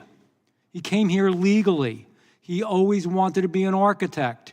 His cousin was an architect, and he admired him so much, and his cousin had helped him. But in Ethiopia, they tell you what you're going to be. You don't have that choice like you do in America. So he was told he wasn't going to be an architect. He legally immigrated here, worked his butt off, gave it everything he had, worked multiple jobs, got his degree, and was working still more because now he was getting his master's degree. He taught me. He said to me, for God's sake, protect your country. All these illegal immigrants coming here are not good. Legal immigrants are angrier about the illegal ones than anybody else. They did things the right way. They did it by the book. They're good people. We love them. So let's be clear. Cut the nonsense. I'm not directing that to you. And you know, let's also cut the nonsense because it costs money. There's only so much money in this world, and we're going through a lot of budgetary stuff right now. And I make it clear, I'm fighting for Medicaid, Medicare, Social Security. Many of us are on both sides of the aisle. But when you're spending money on this stuff, it's less money for our children. It's less money for our seniors. It's less money for our veterans. It's less money for our disabled, because we don't have an endless amount. So when you are spending tax dollars on that, our American people in our cities and in our rural areas and everywhere in between are getting hurt. Let's cut through the nonsense. We're taking things away from them, and it's wrong. You can't have a country without borders. You can't have public safety without law enforcement. You can't have public safety when you're releasing lawbreakers into the community. And not all illegals have committed horrendous crimes, but some have, and we're not checking on it properly. There have been murders, there have been rapes, there have been disfigurements, there has been all kinds of harm done. And when you create a sanctuary city or state, you are compounding that. And you know what? The only thing worse than the illegal people when they come here, especially those that are violent, are the people that condone that and give them benefits and help them to stay here. How wrong is that? They're hurting everybody else who voted for them. I'll give you one example. My home state, the state of New Jersey. Nationwide ICE is currently detaining nearly 48,000 illegals. It's exceeding its funding capacity, which, as you all know, is 41,500 beds. So, in the Northeast, particularly in New Jersey, we face a severe shortage of beds. So what did ICE do? They took action. In New Jersey, they plan to open a 1,000-bed facility in Newark, in Delaney Hall, to relieve the pressure. And guess what? Newark's mayor fought it. He sided with the people who were illegal, the people who were breaking the law. He doesn't want to help in law enforcement. And by that, then you're breaking the law as an elected official. The elected official is a lawbreaker, and it's wrong. We know what happened to Lake and Raleigh. We know what's happened to so many people. We're trying to clean up the chaos that was left behind. Bottom line, I have a couple questions here. So I want to, Sheriff Wagner, you faced legal threats for doing what you're doing. Could you tell us a little bit about that real quickly? Yeah, right now we're being faced with a lawsuit from the Attorney General of Washington State on, in my view, some... They're suing you for trying to uphold the law. What a crazy world we live in. I'm sorry, I didn't mean to interrupt you, but how awful that is. That's okay. No, because it pisses me off. Yeah, I get it. It pisses me off. But the reality is that it's some of the circumstances that have been it's very political. It's politically driven, and it's unfortunate that we're in that position because we, like I said before, we've had a jail that's been closed for 3 years. I'm not housing people. I use outside entities to do that. I don't have the resources and manpower to go out and round people up out in the fields. Not only that, the other mentioned person that was here earlier, look, we're a small community, and I do have the trust of my community. I have a 2/3 Hispanic population in my workforce at the sheriff's office. I have guys that less than 5 years ago, 6 years ago, maybe 10 years ago, that were illegal, got their citizenship, and they work for me. So I understand the process, and I understand how these people are affected. The whole fear-mongering is coming from both sides, quite frankly, but it does come, and it tries to hit our community because we are a Hispanic population of 34%. And there's the truth. That's There's the truth. And we unfortunately are dealing with a nationwide problem where the border is the southern border, not the northern yet. And my community is affected because guess what? We fit the mold that needs to be in politics apparently right now. Thank you for what you do. I yield back. Thank you. Mr. Chairman, I have a UC request.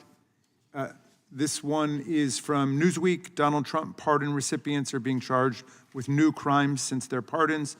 And this is NPR, January 30th, 2025. January 6 rioters pardoned by Trump had criminal records. Without objection. Mr. Garcia. Thank you, Chairman McClintock. Another day and another hearing to distract the country from the dumpster fire of the Trump administration instead of talking about how Trump and Musk are destroying our economy, busting unions, gutting Social Security and Medicaid, stealing people's private information and trampling on civil liberties. Republicans are here to, surprise, surprise, scapegoat immigrants once again. The Republican playbook on immigration is dishonest and cruel. Republicans have lifted up some tragedies that involved immigrants committing a few crimes. This is the exception, not the rule. I live in an immigrant neighborhood in Chicago. I know what it's like. But the antidote to dishonesty is truth, and that's what I'm going to talk about. The truth here is that there's significant evidence that welcoming jurisdictions have lower crime rates, lower poverty rates, lower reliance on public assistance, and lower unemployment rates. This is from a stakeholder, someone who lives day in, day out. Do I want to live in a dangerous neighborhood? I have a wife, I have children, I have grandchildren. But welcoming jurisdictions have had to do this for good reason. And the truth is that the courts around the country have repeatedly upheld welcoming policies like the ones in Chicago, Cook County, and Illinois. They've also held that forcing states and localities to participate in immigration enforcement violates the Constitution. The truth is that welcoming policies increase trust between community and law enforcement. That's why forcing states and localities to be an instrument of ICE is opposed, not only by local law enforcement leaders, including Chicago, but also by many crime victims groups like the National Task Force to End Sexual and Domestic Violence. But despite all of this, Republicans are championing a bill that would cut billions of federal funding for essential programs like public safety, education, and transportation if states and localities do not sign up to enforce Stephen Miller and Tom Hauman's reckless, racist, and illegal immigration agenda. Major Franklin, thank you for being here. Let me ask you, would cutting funding for these essential programs help or harm public safety in your opinion? Cutting the funding for those programs would definitely harm. It's no doubt about it. And the services are extensive. And that's one of the things that the Law Enforcement Action Partnership helps communities do, cities and towns, is to manage their limited resources and find other ways of dealing with community issues and problems other than law enforcement. Thank you. And in your experience, how do welcoming policies affect domestic violence survivors, and other crime victims? So outside of my law enforcement experience, when I was with the Baltimore Police Department, I was also the president of an organization called Turnaround Incorporated. That was an advocacy organization for victims of domestic violence and child sexual assault and so on. And working with that organization for 4 years opened my eyes quite a bit as to the importance of having welcoming policies for the immigrant community as it relates to domestic violence and ensuring that they get the services they need, especially since it is very difficult for them to come forward when they are victims or their family members are victims. So you've got to have that trust built between those communities and the police. Thank you, sir. It's quite clear to me that Republicans are not interested in public safety or crime victims. Tragically, if Republicans cared about public safety, they'd talk about the obedience to the NRA and red states having the highest rates of gun deaths and homicides. If Republicans cared about public safety, they'd support investments in evidence-based public health approaches that are proven to reduce violence. If Republicans cared for public safety, they wouldn't be criminalizing immigrants, kidnapping people, or disappearing them to El Salvador. And if Republicans cared about public safety, they would never have supported Donald Trump, a man whose greed and cruel actions makes us all less safe. I'm proud to have helped shape Chicago's first welcoming measure in 1985 in the face of lies and cruelty. Mr. Chairman, before I yield back, I do request unanimous consent. Without objection, the chair would remind members that the kind of personal attacks directed at the president are not permitted on the House floor, and they will not be permitted in this committee. Mr. Moore. Can I submit, Mr. Chairman? Yes, I said without. Thank you. I would like to submit for the record a study. Immigrants do not commit more crimes in the U.S. despite fear-mongering. Another article. Immigrants are less likely to commit crimes than U.S.-born Americans, studies find. And a third article, study finds that no crime increase in cities that adopted sanctuary policies despite Trump claims. Thank you. Be very interested in reading those. Mr. Moore. Thank you, Mr. Chairman. Thanks to the Biden-Harris administration, border crisis, illegal aliens flooded sanctuary cities, overwhelmed their infrastructure, and maxed out their budgets. According to the New York City Mayor Eric Adams, by the end of the fiscal year 2025, the city had spent more than $12 billion on illegal aliens for their city. A study also shows that for Denver, one study estimated that city had spent $356 million on illegal aliens. And Ms. Walters, according to the report, the mayor of Chicago spent $638 million in vendor contracts for illegal aliens since 2023. Ms. Walters, have you seen your taxpayers' dollars being used to benefit illegal aliens instead of the American citizens? Yes, and actually, after he spent all that money, he then came back and tried to propose a $300 million property tax on the American citizens. So not only did he take our tax dollars and spend it on people who, and let me just say this, when you come across that border illegally, you have broke the law, therefore making you a criminal. So the 20 million people who cross this border are criminals. So let's just get that, get that straight right now. That's why we trust President Trump, because he is listening to the American citizens. And the Democrat Party, that's why their rating is, 26%? Because they refuse to listen to what the American citizens want. Ms. Walters, I think really, Ms. Walters, I think really you're right. And I think, so is that how you see Chicago flipping red? Is it the immigration issue? I know that was a big issue in this election, and I agree with you. If people come across the border illegal, they are lawbreakers by definition. And we're not a sanctuary city in Alabama, but I'll tell you this, I had a 14-year-old girl drug into a restroom in Wetumpka, Alabama, and raped by an individual who he had claimed to be a minor when he came to the U.S. He was 31 years old. And the Biden administration didn't bother to do a background check, turn him loose into our community. And we're not a sanctuary city. I cannot imagine what these sanctuary cities are having to deal with. And these law enforcement officers, when they're trying to just, for public safety purposes, catch people and then not even notify us because they just want to release them back into the community. So tell me, so you think this issue of just the very people who supported the Democratic Party are being left in the cold, in my humble opinion. And so is that how you're seeing Chicago flip red because of the Democratic policies and what they're doing to those communities they're supposed to be protecting? Yes. Chicago flips red established because of that. And we're going to make it our business because we have seen the destruction that the Democratic Party policies have done to our communities in our city.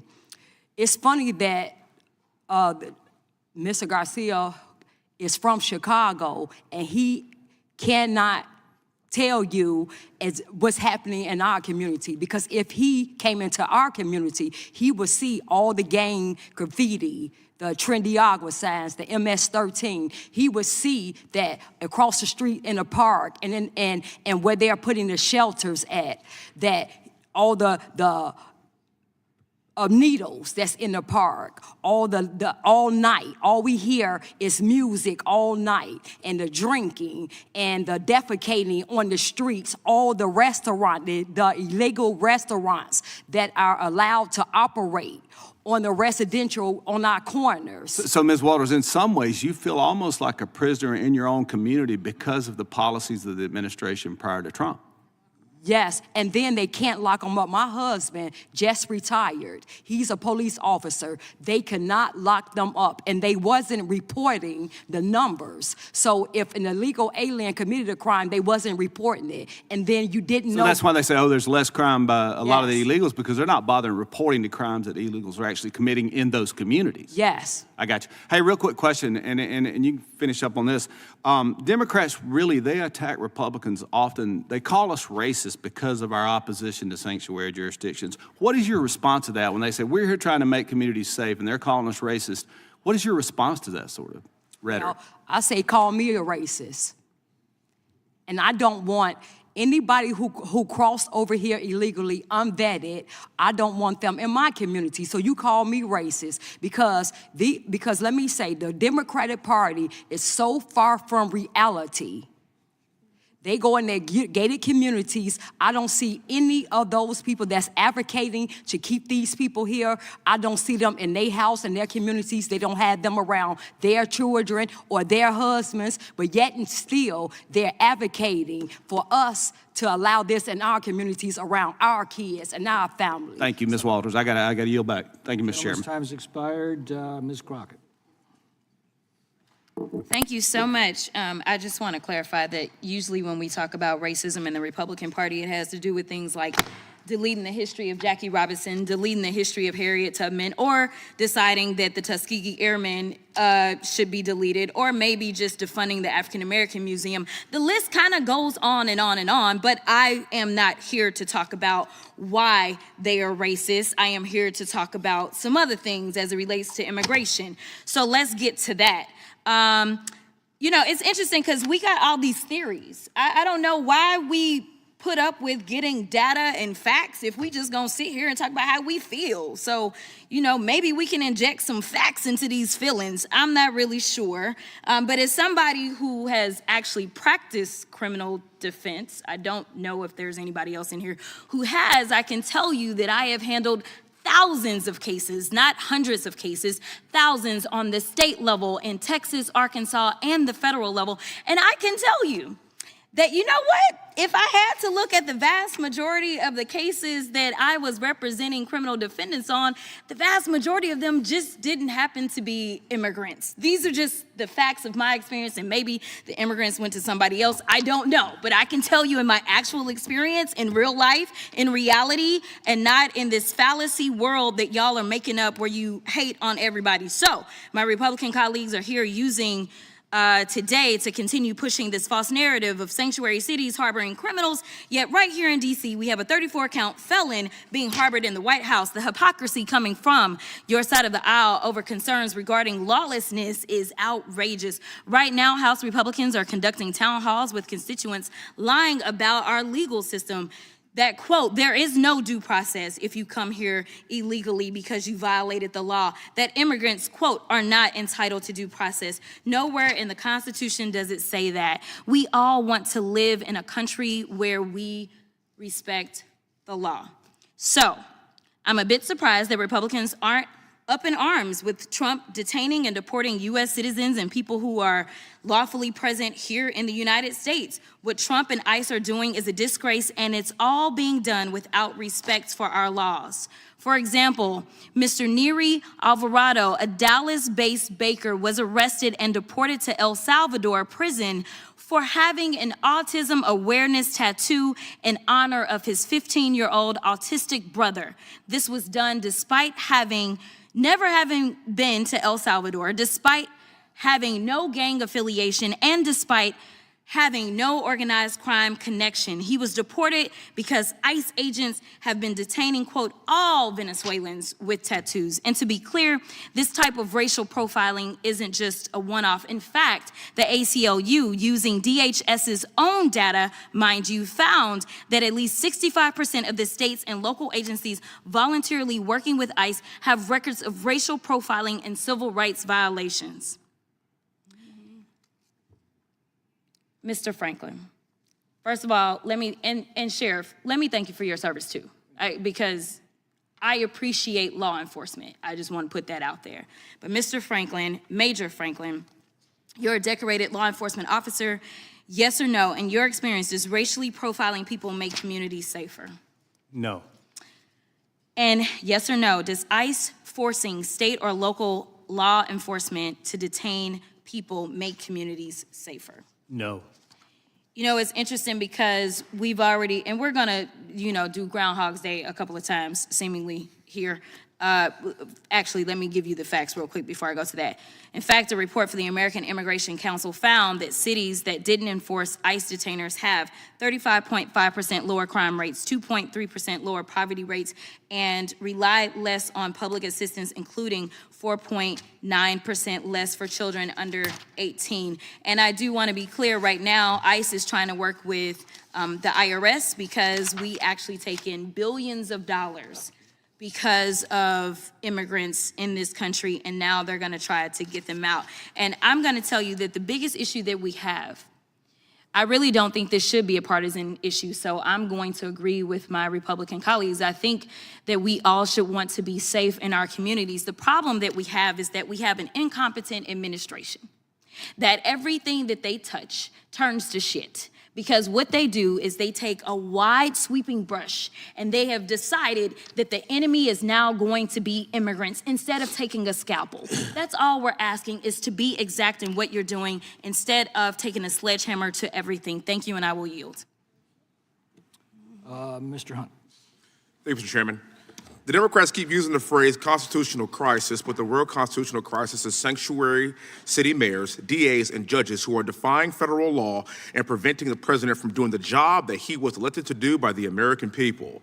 It is the job of the federal government to keep Americans safe. When violent gangs are taking over American cities like Chicago, that is an invading army. When you can't live peacefully in an apartment in Colorado, that is also an invading army. No judge, DA, or liberal mayor should be able to usurp the power of our commander-in-chief, who was elected by 77 million Americans, and now the Supreme Court agrees.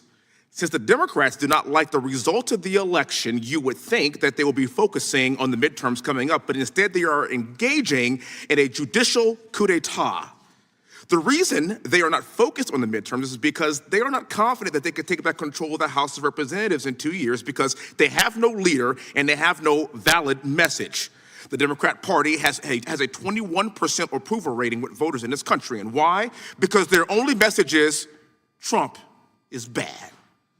They've gone so far as to attack people for driving electric vehicles. They openly admit that they are DEI hires, and they claim that the reason they're not popular with voters right now is because they are not opposing Trump enough. That's the reaction to their failure. Their solution is to become more extreme and more unpopular with their policies.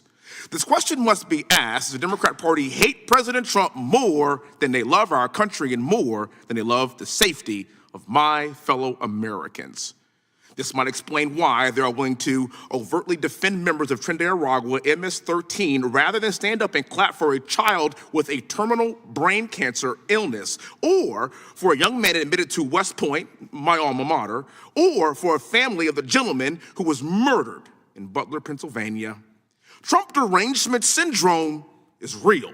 It's a real thing. And sanctuary policies are harming my fellow Americans, as my witnesses have testified here today. This U.S. congressman is tired of seeing mothers, daughters, and wives of Americans raped, maimed, and murdered by Trinidad Aragua and MS-13 and other violent criminals that have snuck across the border to destroy this great nation. All of us should support ICE raids, the hard work of Tom Hauman, Customs and Border Protection, and the policies of our duly elected Commander-in-Chief. Ms. Carter-Walters, thank you for being here, ma'am. I really appreciate your testimony earlier. And your experience specifically in Chicago, are communities of colors disproportionately impacted by illegal migrants getting special privileges? And if so, how? Yes, so they are placed in our communities. They are not placed anywhere else but in our communities. And they are taking over our schools. So whereas you already had overcrowded schooling, so you might have 20 to 1 class. Now you have 40 to 1 class, and then they don't speak English. So now that's taken away from the child already who is already in an overcrowded classroom.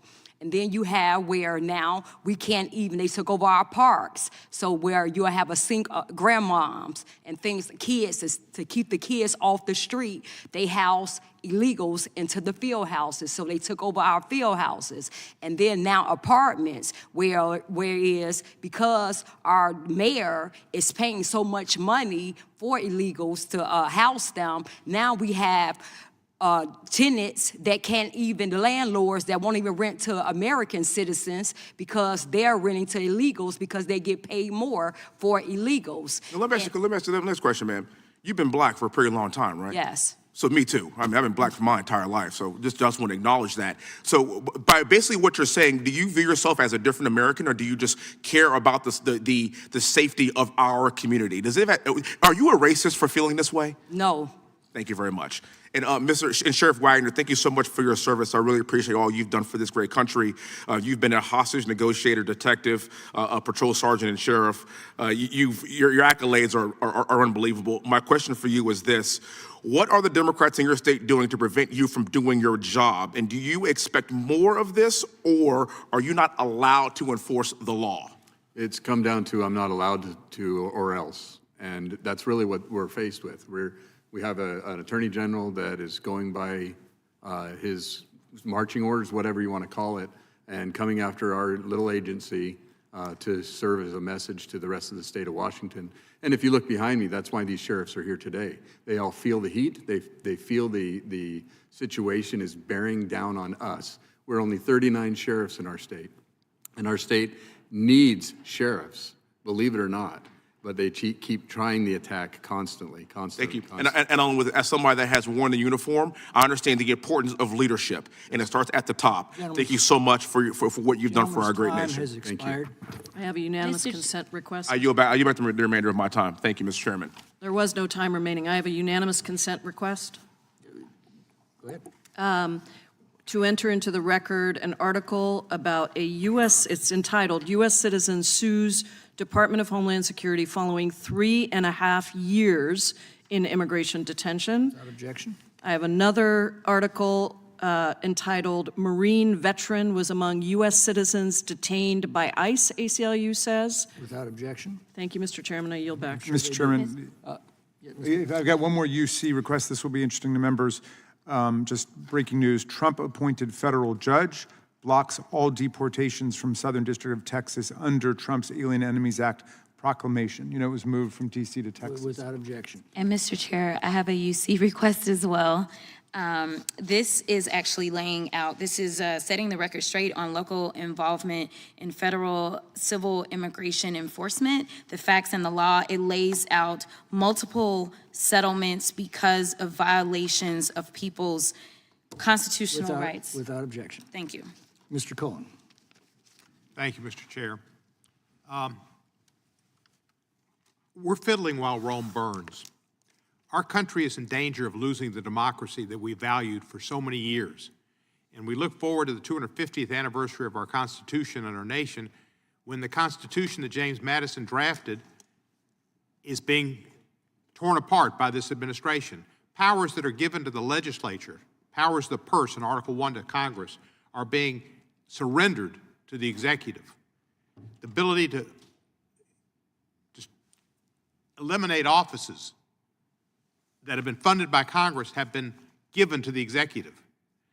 There are checks and balances in our Constitution, precious checks and balances that make us different from countries like authoritarian countries, where the ruler is like the king and does whatever he or she wants.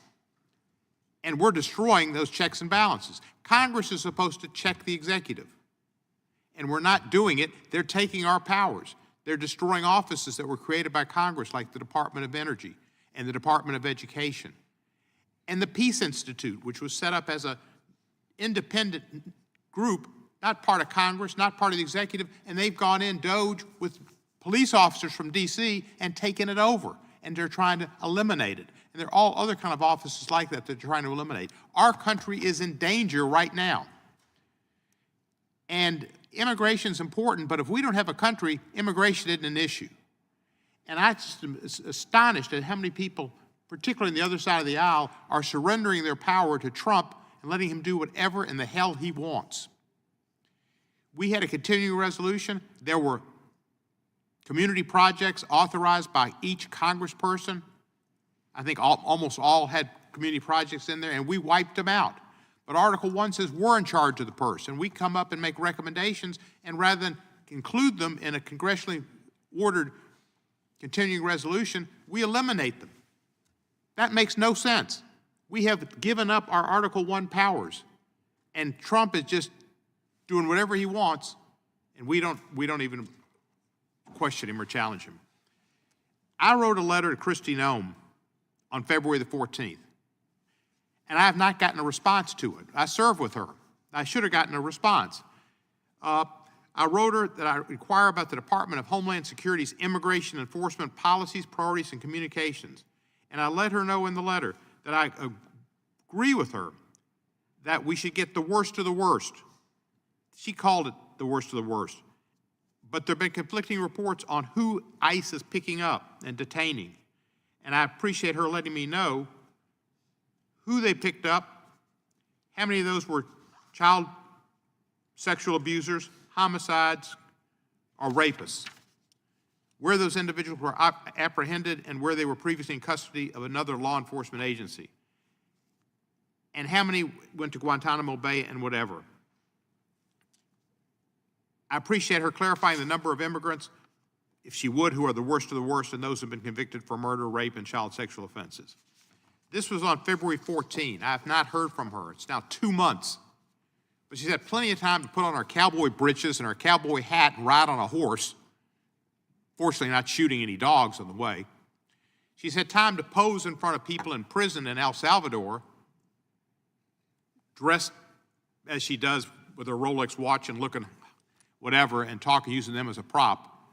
But she doesn't have time to answer a congressional request to state who have they arrested and who are the worst of the worst, and are they getting the worst of the worst.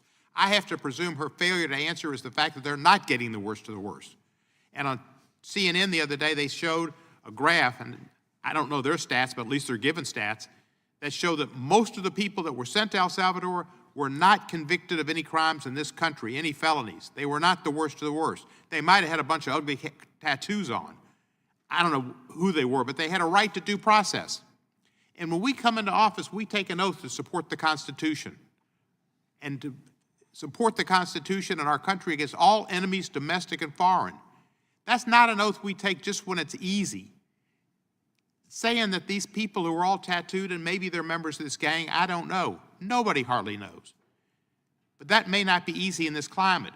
But due process is important all the time, and it's most important when it's in the worst circumstances, the most difficult circumstances. That's when you have to stand up and abide by your oath. So I appreciate everybody here in uniform, and thank you for what you're doing in protecting the laws of this country. The fact is, our country is at risk right now, and we need to stand up, support our oath, and keep the powers of the Congress as they have been intended, and stop this president from a coup d'etat and an authoritarian takeover. And I yield back the balance of my time. Mr. Fry. Thank you, Mr. Chairman. I think the more things change, the more they stay the same, unfortunately. When I first got to Congress 2 years ago, the former ranking member said at our first immigration hearing that we Republicans were imagining a border crisis. So Ms. Carter-Walters, are you imagining a border crisis? How would you respond to that? And that's why President Trump we almost had a red wave in the United States, because we're tired of the lies, the gaslighting from the Democrat Party. All while everything they're saying right now that Trump is a threat. Everything is a threat. No, they're the threat.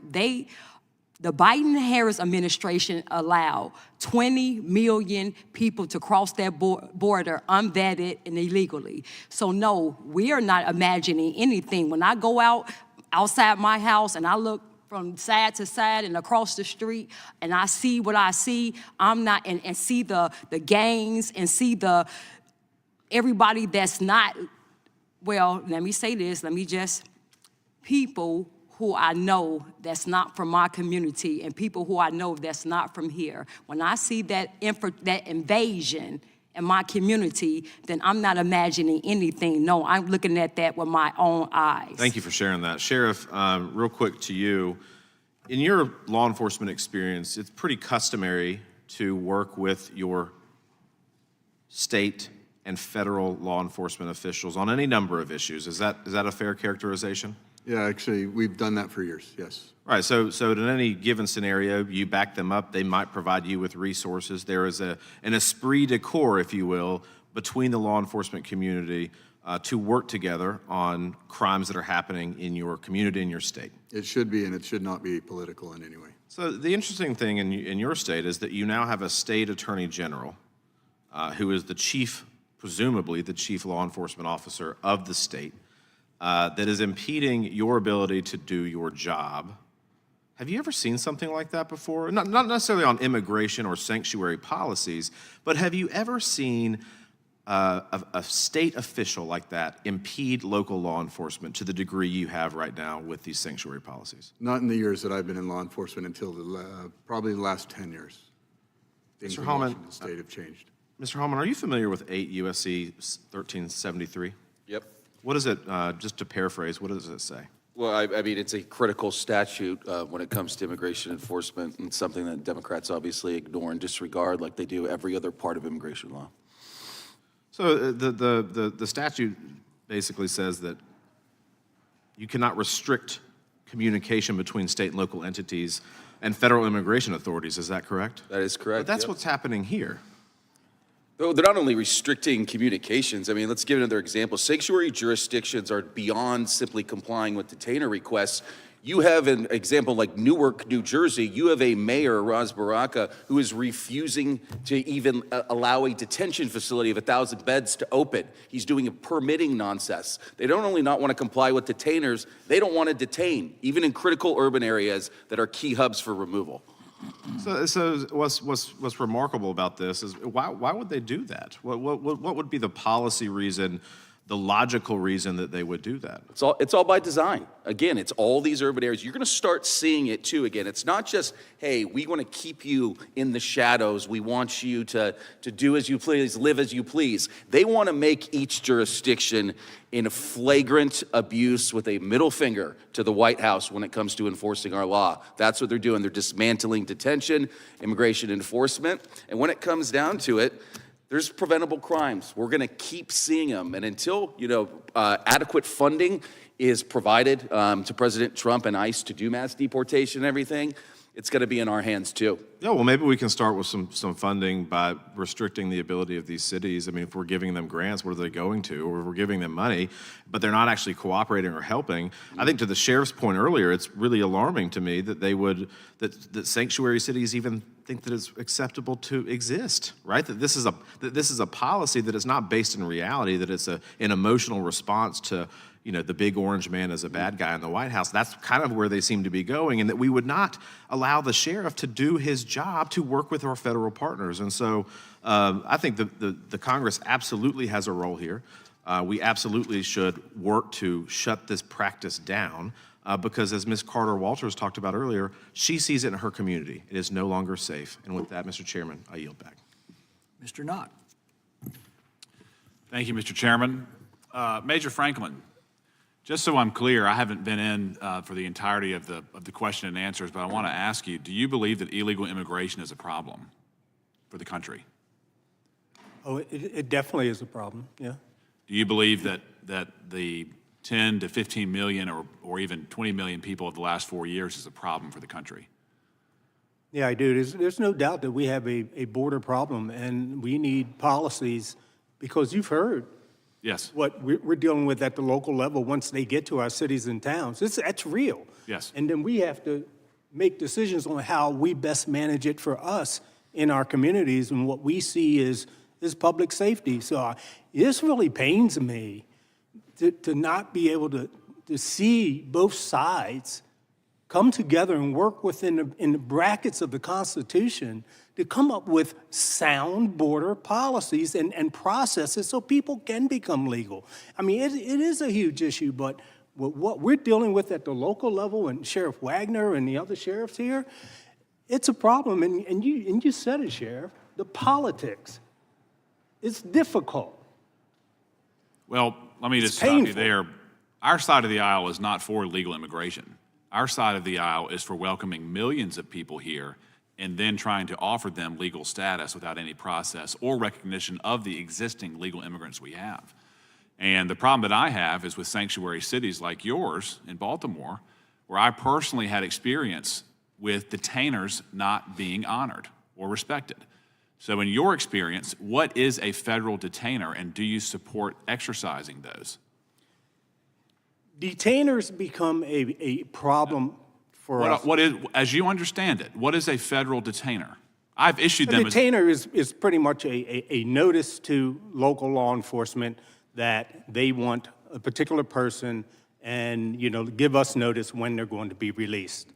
who's already in custody. Who's already in custody. So that means, by extension, they have already committed a crime or been arrested for a crime, correct? Absolutely. And those detainers, when they're not honored, those people are released without federal law enforcement effectuating an arrest, correct? I've never experienced that, no. Well, that's what the detainers, that's what the sanctuary policies are built around. You're not honoring a federal detainer. Because under my command, the notice went out in a timely fashion, and the federal authorities, be it ICE or another federal agency, were then waiting for that person to be released. But by law, we could not hold them with a detainer. A warrant, yes. A detainer, no.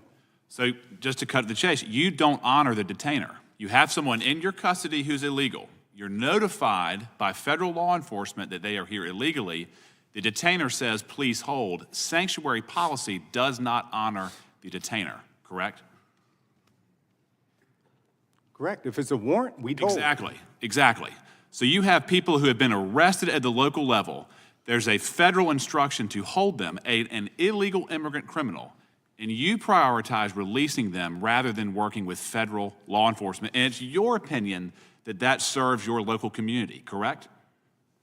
They paid their debt. Releasing someone who's here illegally, who has already been arrested. I'm asking the question, sir. It's your testimony that releasing an arrested illegal immigrant criminal effectuates a safety or a safe policy for your community.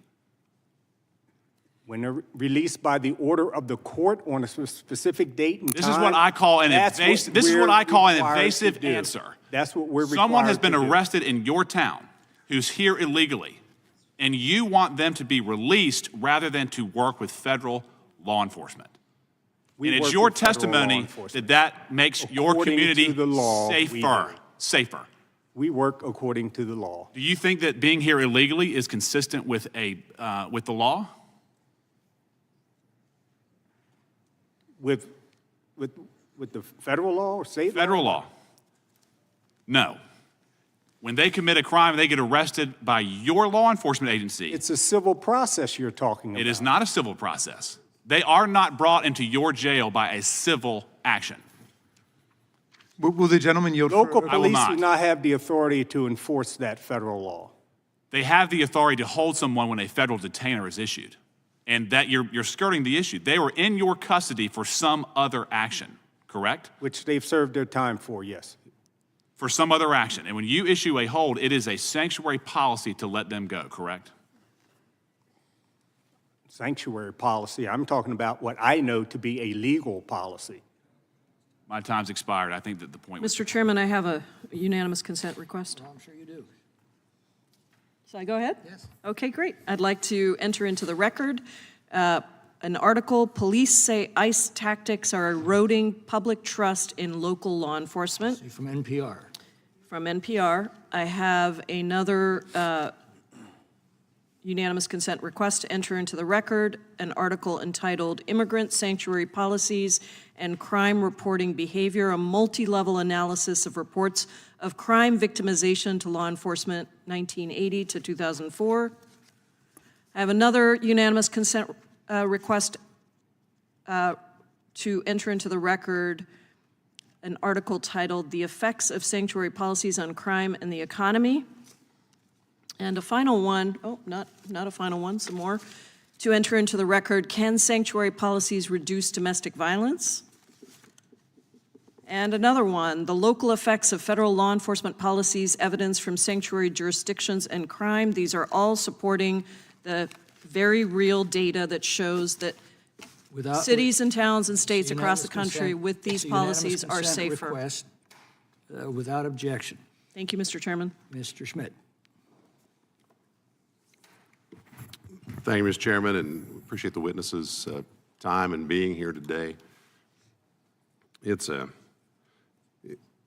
easy issue for most of us, at least it is for me. I mean, as a matter of principle, federal law says these folks, once convicted and subject to removal as a matter of federal law, you ought to have cooperation and communication among the various levels of government in order to effectuate the purpose of federal law. That's not a particularly difficult concept. I recognize, I was a state official for 2 decades. I recognize what's essentially a states' rights argument on the other side, the anti-commandeering doctrine and the theory, the idea, the legal principles that there are limits on what the federal government can do to compel states to do things they don't want to do. And I've always kind of thought in this space, the way I've looked at it is that, states and locals probably, as a general matter, have the ability to stand by and not be terribly helpful, but they don't have the ability to actively impede, either by action or omission, the enforcement of federal law. And Sheriff, you're in the middle of the bullseye right now as all this intersects. Do you look at it in a similar way, or how do you draw that line? Yeah, I look at it's very similar, but the problem that we face in Washington State and sanctuary policies. I mean, we talk about Chicago. I'll go back to Chicago. We had an illegal immigrant come to Chicago with his wife and kill her in our county, right, a few years ago. It affects us on a huge scale to not be able to communicate with another law enforcement entity. We got to stop these things that's called defund the police, and now because one side has control or whatever, now all of a sudden we have a situation where ICE is the bad guy, and now we got to get rid of ICE. We're a federal, state, local, federal should be working together on all these for law enforcement perspective to find solutions for our communities.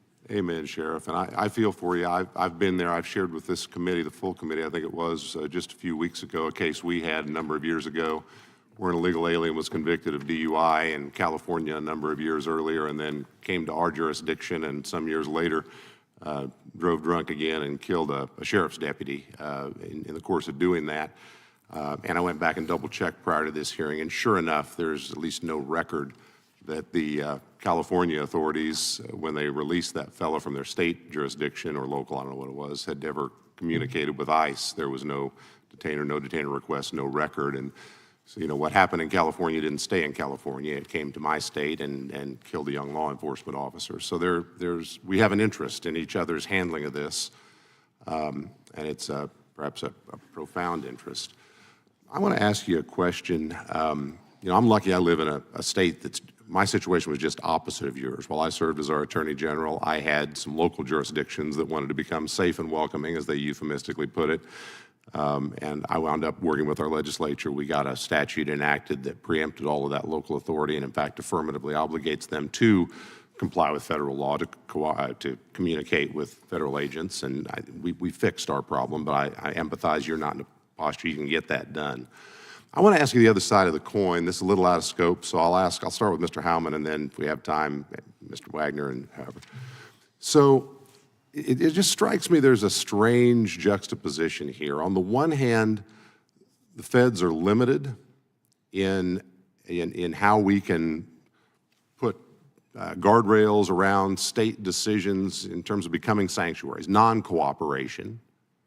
But on the other hand, the federal government has almost entirely preempted states that want to cooperate, that want to enforce their own state law as to immigration, consistent, not in conflict with federal law.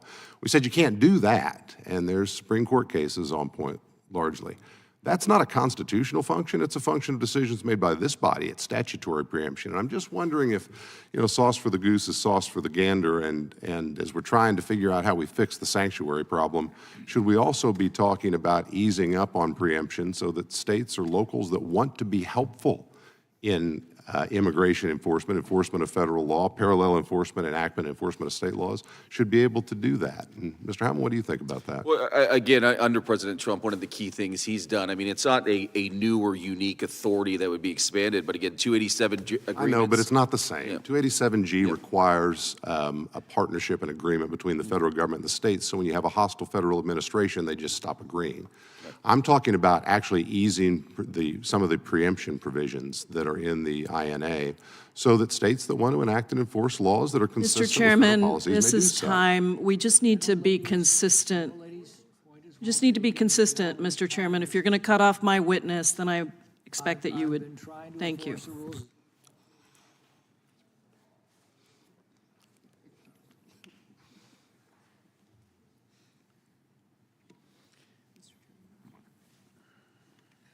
Mr. Chairman, I've just got a UC request.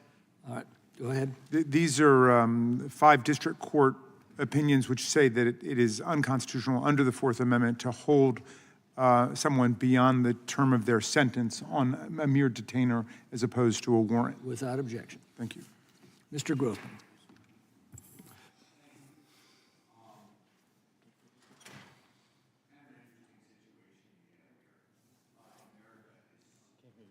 America is so generous in the number of people we allow in our country.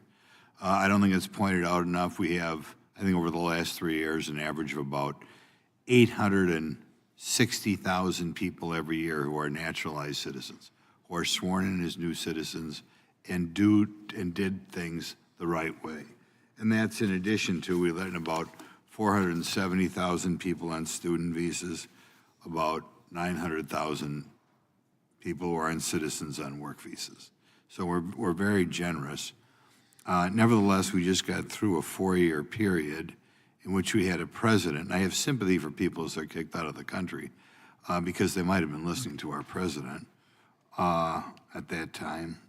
Our president, in essence, encouraged 10 million people to enter the country in the last 4 years, knowing that eventually, if we had a law-abiding president who respected the law, we were going to have to remove this 10 million people, and which we should do because it's an insult, it's a slap in the face to anybody who came here legally, as they will quickly tell you, and you're going to get too much of a quick change in America, our cultural change, if you allow that many people in the country that quickly. So in any event, one of the things that concerns me is the mindset of people who really encourage breaking of the law. And we have the problem in Wisconsin, where we have a governor, we have a mayor of Milwaukee, who is not being helpful to ICE like they should be. But do any of you folks, I guess we can start with Mr. Wagner at the end, have you had any experience with these people who apparently want us to ignore our immigration laws and what goes on in their contorted mind? Why they can't just say, like, $850,000 a year, you know, get in line, do it legally? Yeah, I can't speak to someone's mind, obviously, but I can tell you that we have those conversations within my employment and my people that work for me that have been through the process, that have family members that have come here, some of them potentially their parents or relatives before illegally, and they're generational now. So there's a lot of those kind of discussions that happen, and there is some insulted people that have done it the right way that don't feel that this is correct. Yes. Mr. Hauman, have you come across these rather bizarre people who have been encouraging people to break the law, and bizarre public officials who don't want these people removed? Can you imagine what's going on in their mind? The left, you obviously have the immigration lawyer industrial complex that is really licking their chops over everything that's going on right now. It's interesting to see that even on social media or every public debate arena, all these lawyers and activists and everything, all they seem to care about is body art and other things like that as defending them from being unable to be removed and stuff, blasting obviously conditions in other countries. It's just everybody on the other side either has a financial interest in it or their interest when it comes to their extreme worldview of transforming our country. We do have, I hate to say, businessmen in my own district who want a lot more immigrants above the legal amount because they don't want to give their employees a raise. And I think that's a motive that's going on out here, because they know if we get a lot of people here illegally, they'll be able to work for less, and they won't have to give the average American a raise, and I think that's a motivating factor, too. We got to get the view from Chicago. Ms. Carter-Walters, do you have a view as to why these people want to encourage people to break the law? Well, we believe that because the Democrat Party have a 21% approval rating, they need voters, first of all. And it's disgusting to hear that they're advocating for people who broke the law to get here, and to hear them talk about their rights, all while infringing on our rights as true American citizens, is disgusting. And that's why we, the people, trust President Trump, because he listened to us. He's a president of common sense, and who in their right mind will be pushing. Now they see that 80% want mass deportation of everybody. Like you said, when you allow millions of people to come over here illegally, saturating America, then that means that we have to get them out of here and then bring them back and let them come in the correct way. And this, under the Biden and Harris administration, they opened the border, and under President Trump, he's fixing the problem. So we, the American citizen, we are okay. Ms. Carter-Walters, I'm sorry to cut you off, but the ranking members quite insisted on this point. Yes, so I will have to ask you to conclude and recognize Mr. Onder. Thank you, Mr. Chairman, and thank you for all the witnesses here today. You know, less than a week after I was sworn in as a new member of Congress, one of my 18-year-old constituents was sexually assaulted on a Lyft ride, which was driven by an illegal alien who had overstayed his tourist visa. 5 days later, this same illegal alien again kidnapped and assaulted another one of my constituents, this time while we're driving an Uber. Thankfully, our local St. Charles County, Missouri Police Department arrested him 2 days later, and this violent illegal alien faces multiple felony charges, including second-degree sexual assault and third-degree kidnapping. And while he's being held on a $250,000 bond, ICE could issue a detainer requesting St. Charles County PD to notify ICE before he's released from custody so that ICE can take him into custody. And I have no doubt that in St. Charles County, the police department will cooperate. In addition, Missouri has a law which I actually passed in 2008 banning sanctuary jurisdictions and at the same time requiring local police to cooperate with ICE in enforcement of our immigration laws. But of course, and that's why we're here today, in other states and jurisdictions, some police departments routinely deny these ICE detainers, returning violent illegal aliens like this rideshare driver back into our communities. Sanctuary cities are dangerous because they release safety threats back into our communities, and of course, Tom, our new immigration czar, Tom Hauman, recognized that he will make fighting this a priority. Mr. Hauman, if a sanctuary city ignores or denies an ICE detainer, does ICE eventually apprehend the criminal alien? It obviously depends on the situation, and obviously ICE has resource constraints and their ability to comply with, to issue every request and how it works. I mean, the operational roadblocks that ICE is currently hitting, based on the accounts that are running dry, the money they're having to backfill. Yes. They're not even close when it comes to capability at the moment. So that would be sometimes called an at-large arrest.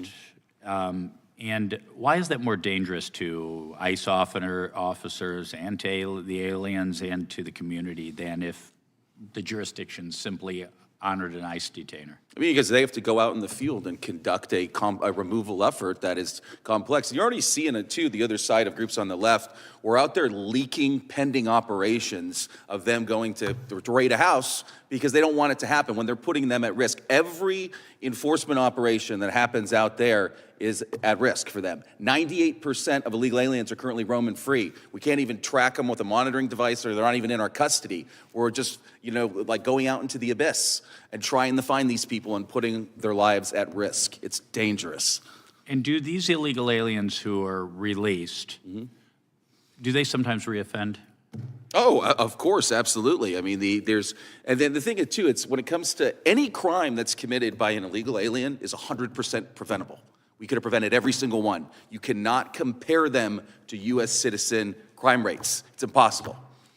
And, proponents of sanctuary jurisdictions sometimes argue that honoring ICE detainers, cooperating with ICE, will erode confidence in the community and the local law enforcement, make people afraid to come forward and report crimes. What say you to that? Show me one example of it. I want to hear one example of a person that was arrested for reporting a crime, and we have legal immigration pathways that do protect witnesses and things like that. Show me one example of it. I still have not heard one from any law enforcement officer.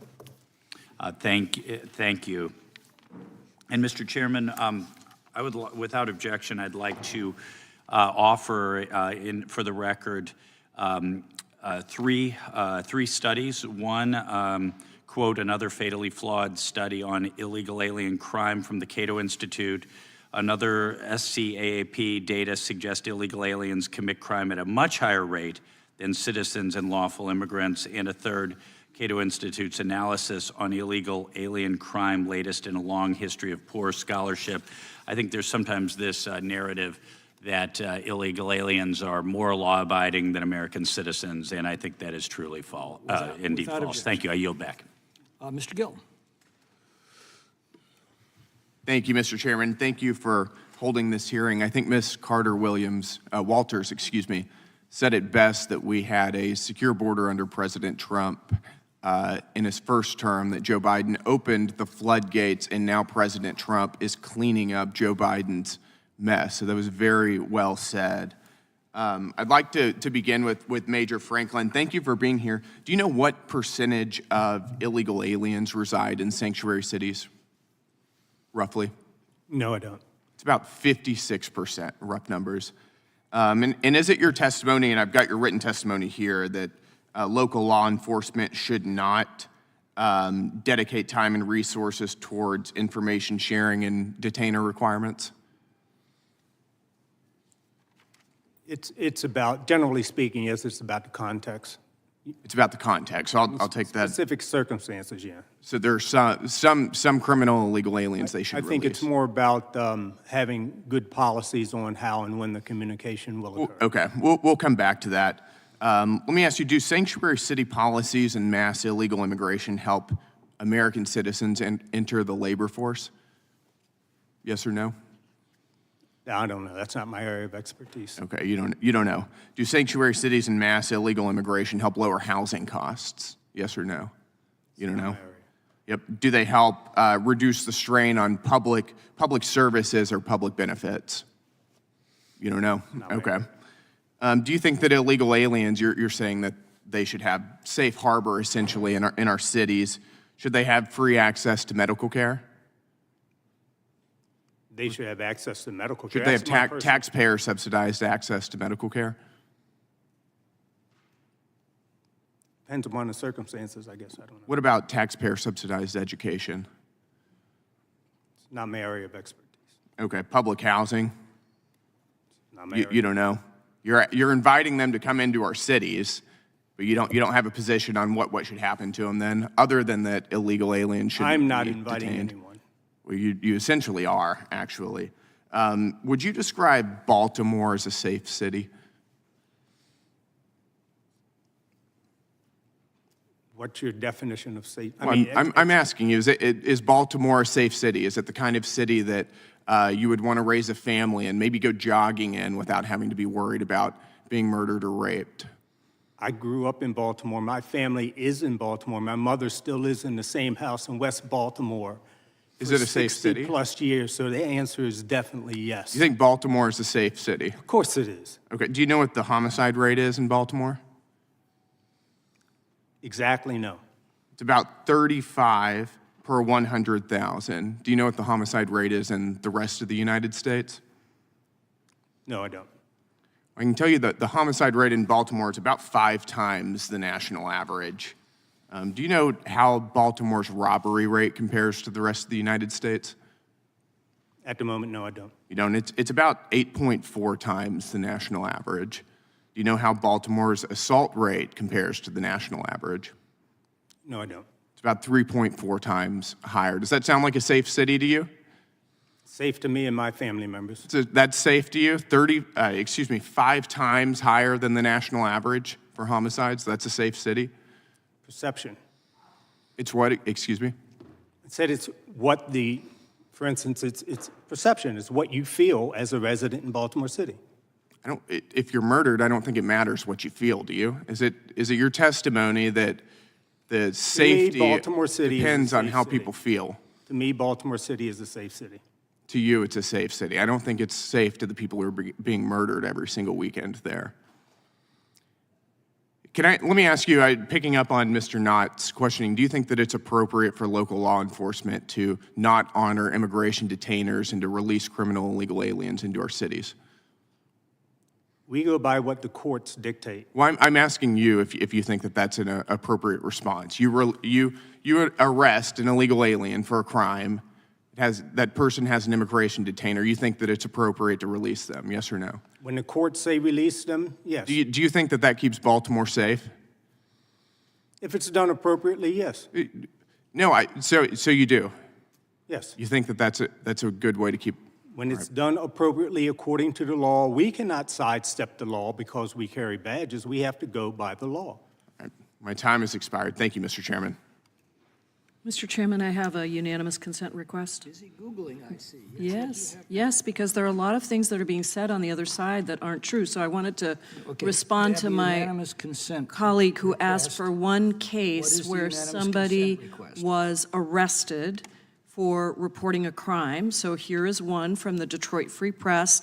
It is entitled, "She Told Michigan Cops She Was Attacked, Now She Faces Deportation by the Feds." Without This is objection. exactly what we are talking about. Again, When you undermine Gentle lady public chided trust. me for Yes, allowing because our member It's true, Mr. Chairman, to stray beyond an Correct. introduction. I am Correct. going to enforce the rules Yes, uniformly, I hope we which requires do- me to limit your comments to the unanimous consent request. Yes, which I you have appreciate made, that. and without objection, it is I so appreciate ordered. that, Mr. Chairman. I've just been frustrated by the lack of uniform enforcement of our committee's rules. In the full committee, if somebody goes over on the other side, the I did chairman enforce those allows rules the when- other side to go over, and you cut off my witness. So When yes, the I'm gentle annoyed by that, When the and I gentle yield lady back. Thank you, Mr. objected Chairman. to our members straying beyond biographical details on an introduction, I Yes, you did. sustained her Yes, you objection. did, and that's what I've always and believed called the about you, Mr. member Chairman. to order. That's exactly why But now I'm the gentle lady disappointed that violates this is- exactly the same Well, it rule seems that for it's only herself, being and that enforced in seems certain rather ways. So inconsistent to I'm me. yielding back, but I do want to register my formal Without objection, frustration with the way that the chairman has been enforcing the rules Well, in I'm this I'm particular trying to committee. enforce the I yield rules back, as you're Mr. Chairman. breaking them, madam. Without objection, the unanimous consent is requested. Major Franklin, where do you currently live? I currently live in Florida. Oh, in Florida. Well, I can't say that I blame you. Ms. Carter-Walters, where do you live?